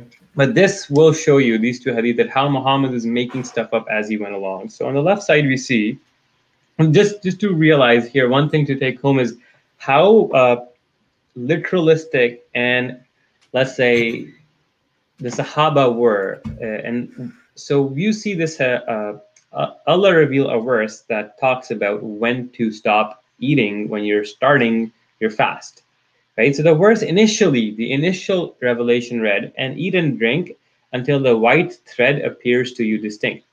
Now, from the black thread, Allah is metaphorically talking about the light in the sky, okay? But initially, the verse did not have the phrase of dawn in it. So what ended up happening was these Sahabis, they were literalistic to such an extent, they actually started tying threads to their legs. And then they would be eating and then be looking out and like, oh yeah, I can see the black now and the white now. Oh, stop eating. I'm not joking. And that's why Allah was like, oh no, I need to make an addendum to this verse to clarify what it actually meant. So he revealed an additional phrase of dawn. These are the people we are supposed to take knowledge and wisdom from. So now on the right side, a similar occurrence happened. This one's hilarious. So to summarize, a verse is revealed, not equal are those of the believers who sit at home. Okay, and then Muhammad's like, hey, call this guy to bring something to write it down. So Muhammad tells him to write down the verse. Okay, now he doesn't notice that there's a blind man sitting behind Muhammad. and he hears the verse, and he says, "O Prophet, I am blind." So what about him? Because the verse says, "Not equal are those believers who sit at home." So then Muhammad's like, oh, I forgot to mention the disabled people. So then he says, with an addendum again, so there was revealed in place of that verse, the verse, "Not equal are those of the believers who sit at home, except those who are disabled." So here we see that Muhammad had a revelation, and then this guy's like, "Hey, what about blind people or disabled people?" He's like, "Oh, I forgot. I'll add this to it." Like, yeah. So Muhammad is standing there, and he's having a revelation from Allah, because Allah is currently revealing verses to him and about something very important, which is that you should go and fight, because never could be the person who fights and the person who doesn't fight be the same. And then someone is behind him and says, "But I can't fight, I'm disabled, what about me?" And then he's like, "Oh, Allah also says except the disabled ones." And then the guy's like, "Oh, good, thank you, Allah." Yeah. I mean, yeah, quite literally that's what happened. So this is now the last slide I'm going to show you. And just before we get to that last slide, I'm about to tell you something very important. You are about to see the Muslim defense, the save it all card. After this whole presentation, seeing variants on every level of the Quran and problems at every part and of the narrative and every step of the standard narrative, we now get to what Muslims propagate as the save it all to make sense of all of this, is this hadith. So let's read it together.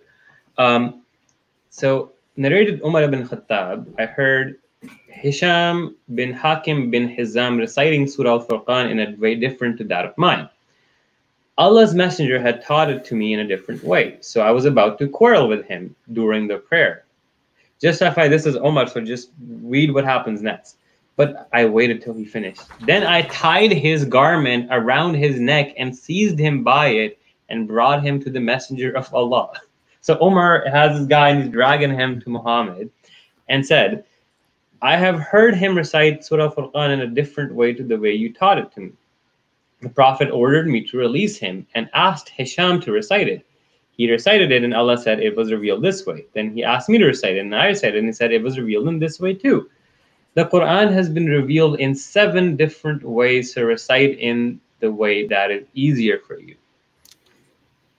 That is what the Muslim position is, to make sense of all of these discrepancies and variants, that Allah revealed it in 7 ways. So think about it. Very simply, think about it. Let's allow, for example, for 1 second, for 1 moment, the notion that Muhammad might have just made everything up.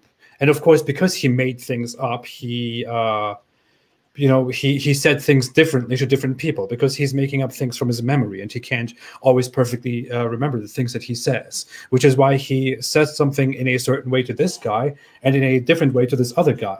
Now, Muslims say that the Quran was perfectly preserved and perfectly revealed, and it has been the Quran did exist before the existence of time, and it will exist until the end of time, or forever. It will exist forever. So we would now, as critics of Islam, come out and say, well, if there are 2 versions of the Quran, if there are discrepancies between the Qurans, there are 2 different versions, they obviously read differently. Doesn't this mean that the Quran wasn't actually, perfectly revealed and perfectly preserved? So we could then point out, this is actually one proof, one piece of evidence that Muhammad was a liar and that Muhammad did make up things as he went along. But what would Muslims say then? They would say, well, let's ask Muhammad. What does Muhammad say about this? And what Muhammad says is, well, there are 7 different kinds of Islam, of the Quran, and just recite it the way you like it. And Muslims come and say, see, our Prophet already answered the question. Great. So you would normally, looking at this from a very reasonable perspective, find a flaw in this, a hole in the narrative, and say this clearly shows that Muhammad was inconsistent and that Muhammad made things up.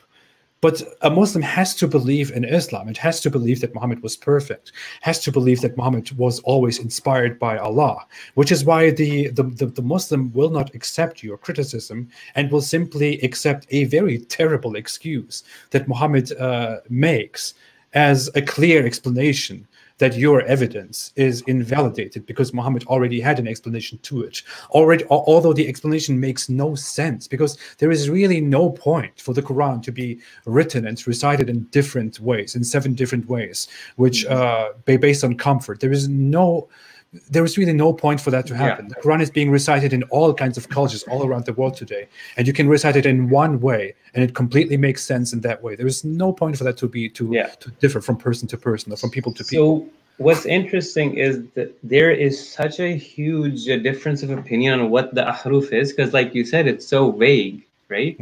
So there's about 40 different opinions of Islamic scholars on what the ahruf are, right? So they vary. So some say that the ahruf, the 7, isn't actually the number 7. It's actually a metaphor used in the Arabic language, 770, 700, to show abundance, variation. So then you're like, okay, well, if there's not a set number, then how many variants do exist? Like I said, 7, 10, 14, 36. There's no objective measure. And remember that the Quran never stipulates variance in its own text. It's always externally used, right? Now then, a lot of the problems occur is, okay, are the ahruf equivalent or interchangeable with the qira'at, yani the riwayas of the Quran, meaning the different readers who transmitted the Quran? So some people will say, no, the qira'at and the ahruf are different, okay? So then you ask, okay, well, are the ahruf dialects, or do they also encompass the textual variants? Do they encompass the textual variants that exist in the post-Uthmanic modern Qur'ans, or do they encompass also the companion codices that were found in the lower text of Sana, right? So once you start thinking about it, it completely crumbles. It cannot make sense. Because every angle you look at it, if you try to fit this ahruf into one aspect, problems emerge in the other aspect of the preservation narrative, right? Now, what's also important is the theology of it and how it ties into that. So like we were talking about earlier, Allah has a corresponding copy of the Quran in heaven, according to the Quran, in Lawh Mahfuz, Kitab. Now I'm seriously, after all this evidence, I'm confused. Okay, does that Quran up in heaven have the modern Quran variants? Did it have the companion codices? That it still have the abrogated, canceled verses? If it's the eternal speech of Allah, does that mean that the canceled verses now somehow unbecome the eternal speech of Allah? There are so many questions, and at this point, at the end of it, when you think about this, it is very clear that this hadith is most probably, this ahruf hadith, was most probably concocted a few decades or a century later after Muhammad as a post hoc rationalization, because the Muslims started realizing, oh shit, we got to find an explanation. And they came up with this, and it was purposefully left vague. And what's interesting is even Muhammad Hijab on his Twitter said that the concept of ahruf makes the Quran preservation claim unfalsifiable, right? And if you say that, then it's just an article of faith. You're saying that you're not gonna accept any of it. You can show them any variant to any extent, and they'll say, "Oh, it's the ahruf." Right. So that's what I'm saying. When you would look at it critically, and you would say, well, this is clear proof that there is a discrepancy, a flaw in the whole narrative, that the Quran was perfectly preserved.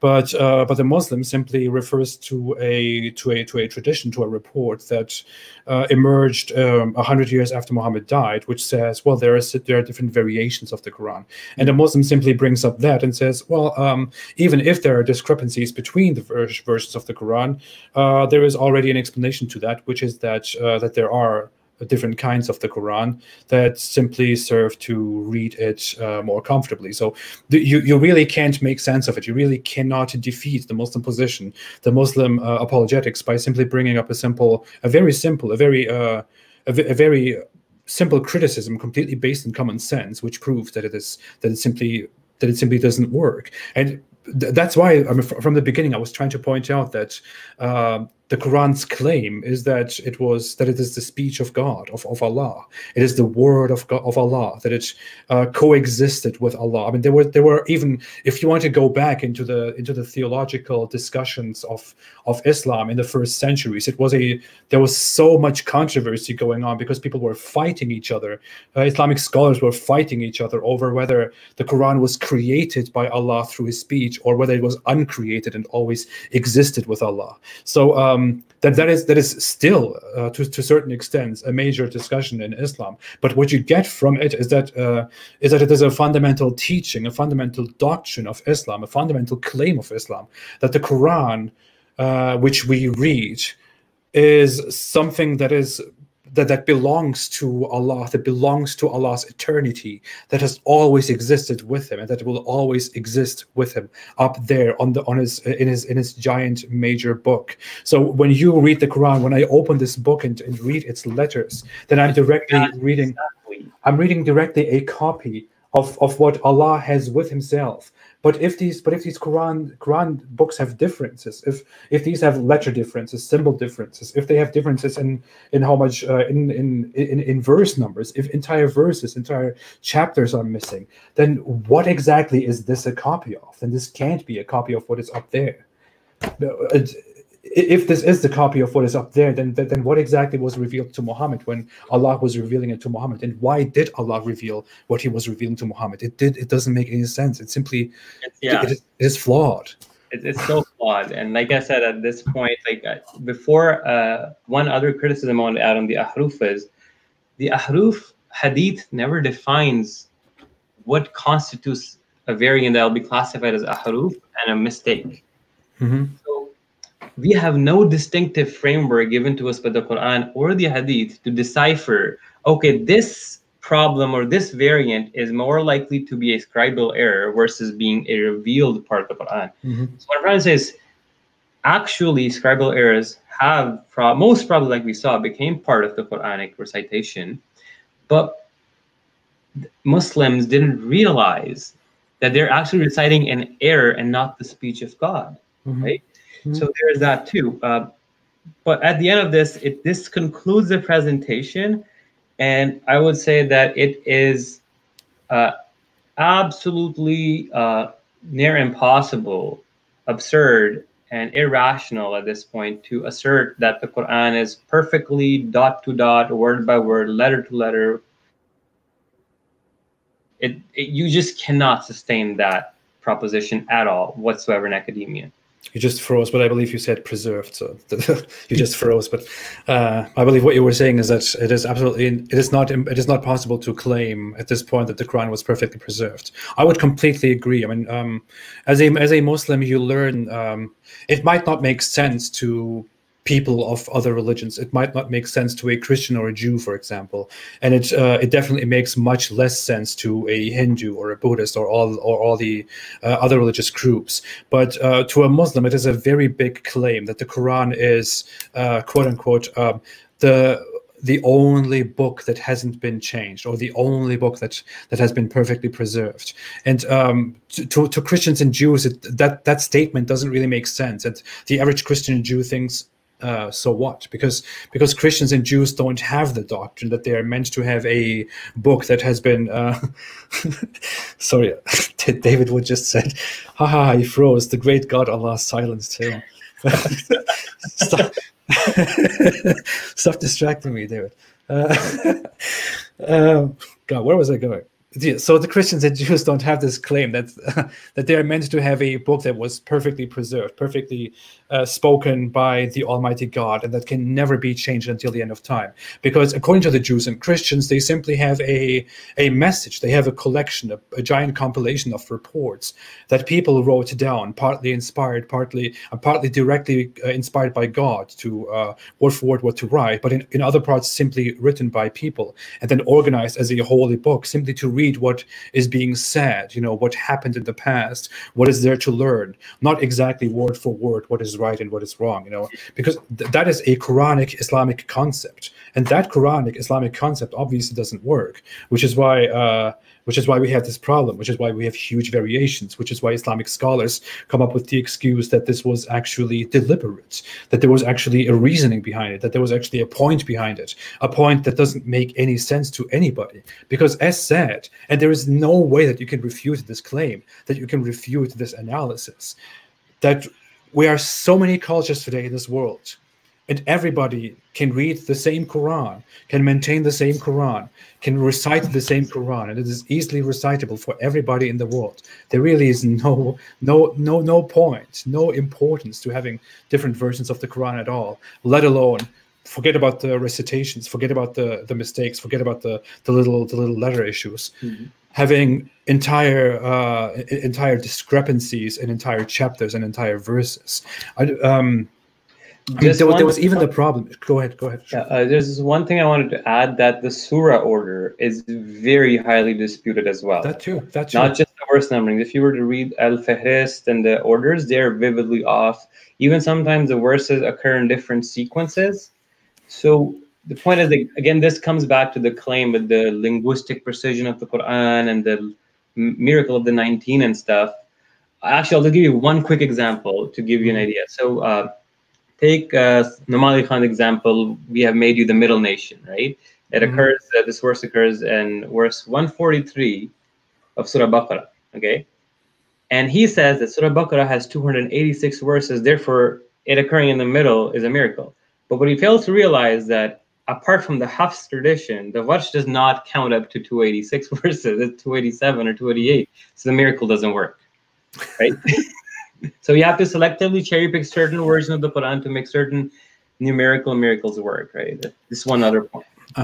Correct me if I'm wrong. Isn't there an entire issue with the 9th chapter of the Quran, with Surah Tawbah? There was I don't know if you mentioned it earlier, but there is a narration about that entire chapter, which is that as the people were putting the Quran together, it was a huge process in which Zayd was going around and was trying to collect all the different notes that exist about the Quran, and all the different oral traditions that exist about the Quran, and he was trying to put it together. And people had that one chapter, which was chapter 9, which also happens to be the most brutal, the most violent chapter in the Quran. Interesting is that 9 is the last chapter revealed. Yeah, the last chapter. Muhammad died. I mean, the hadith, I think, as far as I remember, goes that he was reciting that chapter. He was revealing that chapter, and shortly after he revealed that chapter, he died.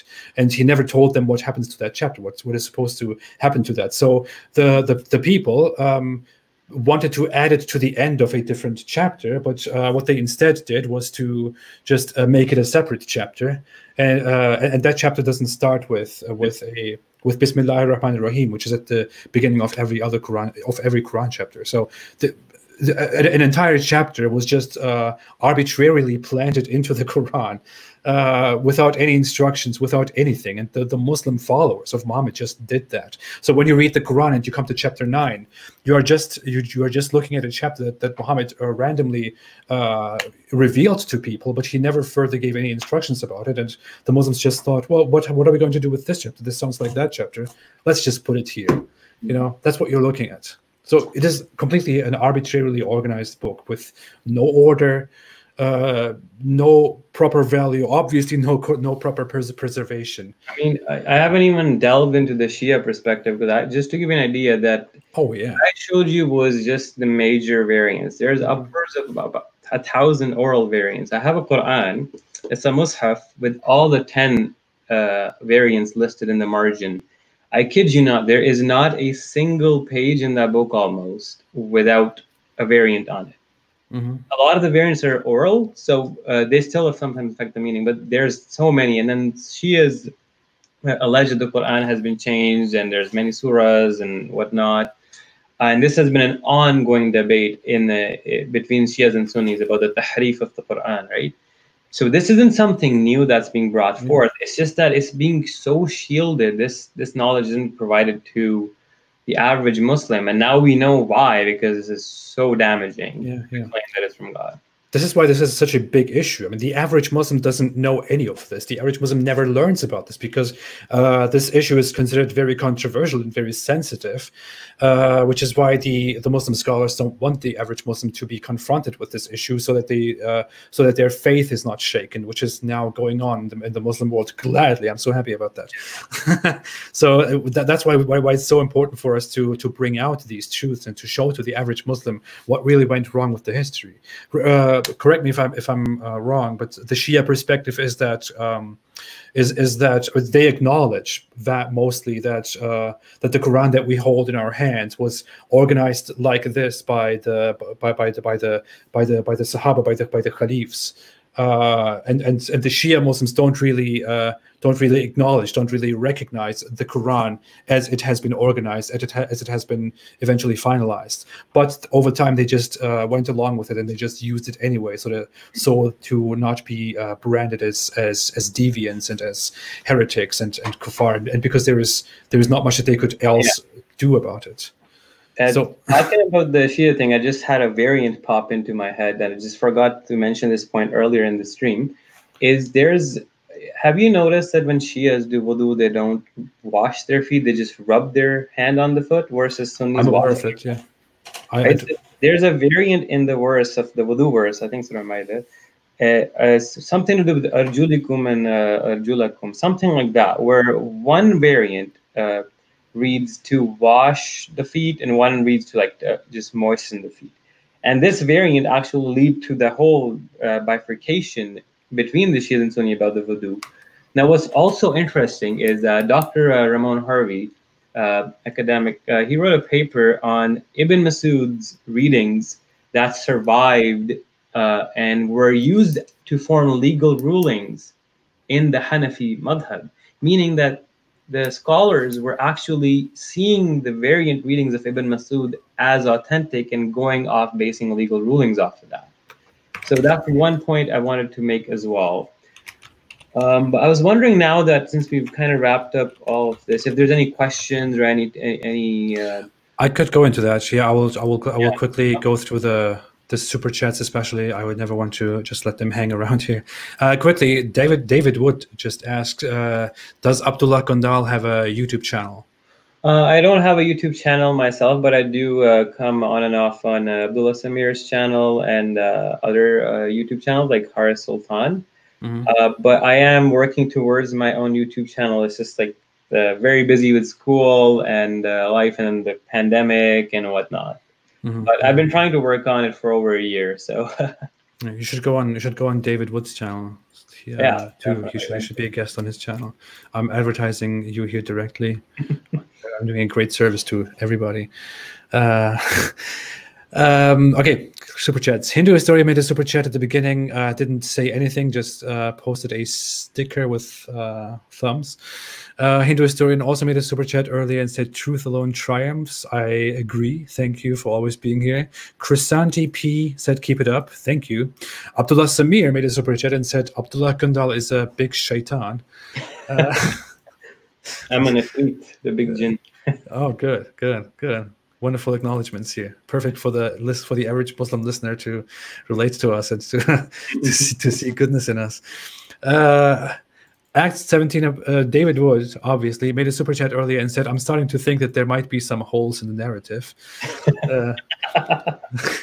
Sayyid Ibrahim made a super chat and said, "There are so many Qurans like Hafs, Walsh, Husseini, Sana, Samarkandi. Then why do Muslims say that the Quran is preserved?" Exactly. So that was the entire point of this chat. I would actually, after this, I would maybe like to make a little bit, maybe make a short bite-sized video just about this topic with your references. I would like to maybe shorten this live stream because I think this is invaluable and this should be viewed easily by the average Muslim too. And people tend to watch shorter things better, so I will definitely do that. Solitary Emmy made a super sticker. Thank you, Solitary Emmy. I appreciate it. Hadi Ghafurian made a super chat without any comments. Introverted Smiles made a super chat. Hello, Introverted Smiles. And said, "Allah has a hard time remembering when quoting people." Yeah. Zigzag made a super chat and just posted a unicorn. That's a super sticker, I believe. Adolfo Madrid made a super chat and said, AP, you are awesome. Thank you so much, Adolfo Madrid. I appreciate it. And Anita V said, AP and Abdullah, much respect to your integrity. Thank you. Nadaver said, great stream as usual, Ridwan. I mean, Abdullah's superior and very much twirl-worthy mustache alone is worthy of a live stream, with his extensive knowledge coming in at a close second. Sayyid Ibrahim made a super chat saying, the only prophet I follow is apostate prophet. Of course. You don't want to be stoned, right? B. Demirbash made a super sticker, which I appreciate very much. Thank you. No comment added, but thank you so much. No, there are no questions here. No one is asking questions.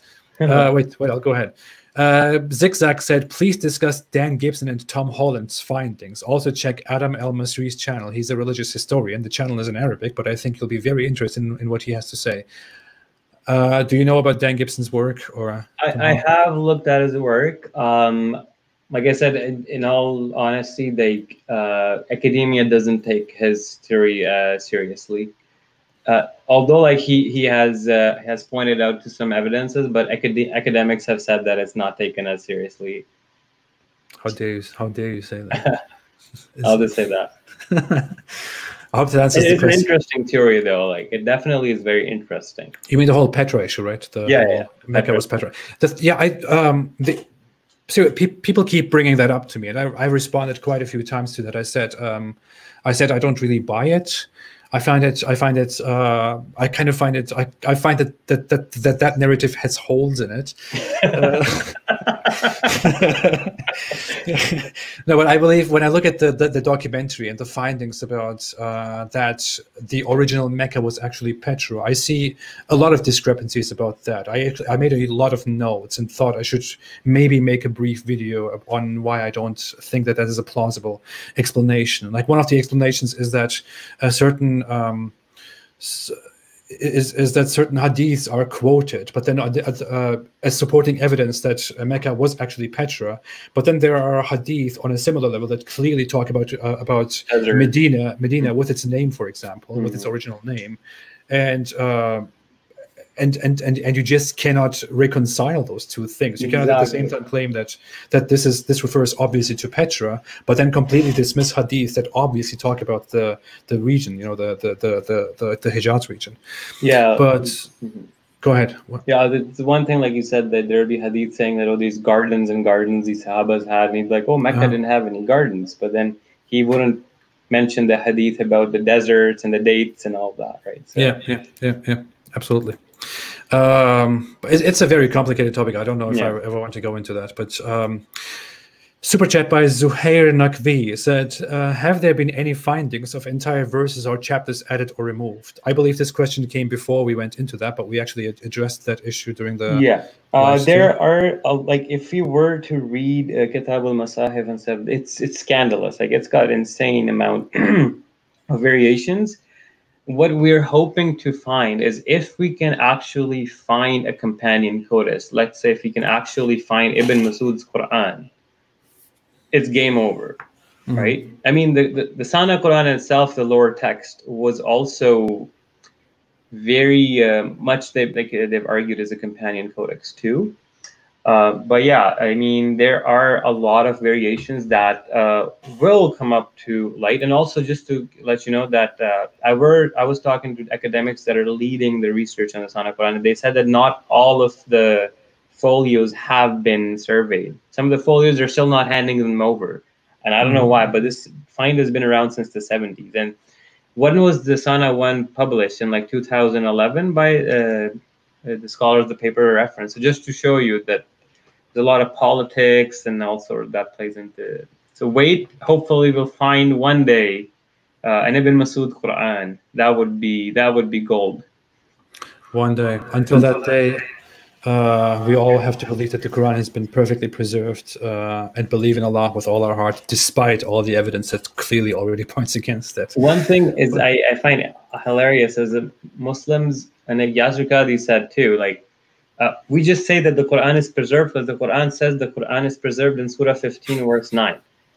That's not how you go about these things. That's not logic, dude. Like, that is circular reasoning. Yeah. The Quran has been preserved because the Quran says that it has been perfectly preserved. which means the Quran has been perfectly preserved because the Quran says it has perfectly. That is a prime example of circular reasoning. So it doesn't work. That's something you do because you have to believe that Islam is the truth, and there is no other way. That you cannot possibly take any evidence against that fundamental belief that Islam is the absolute truth. Super chat by Michael Gallimore said, "Are there any variations with the Zamzam well story?" Oh, the whole story. I mean, how the Zamzam water well started. I don't think it ever was true. There's not much detail to it anyway. Yeah, so it's not like if you were to read the Ibn Ishaq or Tabari or other books like the Sira books, then they go into these wilder claims. But paganism and actually these rituals have a pagan origin. Like Mufti Abu Layth even talked about a few of these too, but it's another topic. Yeah, I made a big video about that, which I still look at. I was in a great mood when I made that. I call it the Zamzam water craziness or something like that. I don't know. I made something like that like 2 years ago. Please go watch it. It's very nice. I started it with the joke that I'm with a little skit where I was wiping myself with Zamzam water, which you're not supposed to do. I don't know why I'm doing such things. B. Demirbash made a super chat and said, Ridwan, does he know Dr. Sami Al-Deeb from Switzerland? Dr. Al-Deeb is coming weekly to Gig TV, that's a Turkish YouTube channel, a Turkish atheist YouTube channel, and revealing the errors of the Qurans, especially linguistic errors. He also has his own YouTube channel in Arabic and French. Do you know about Dr. Sami Al-Deeb? No, I do not.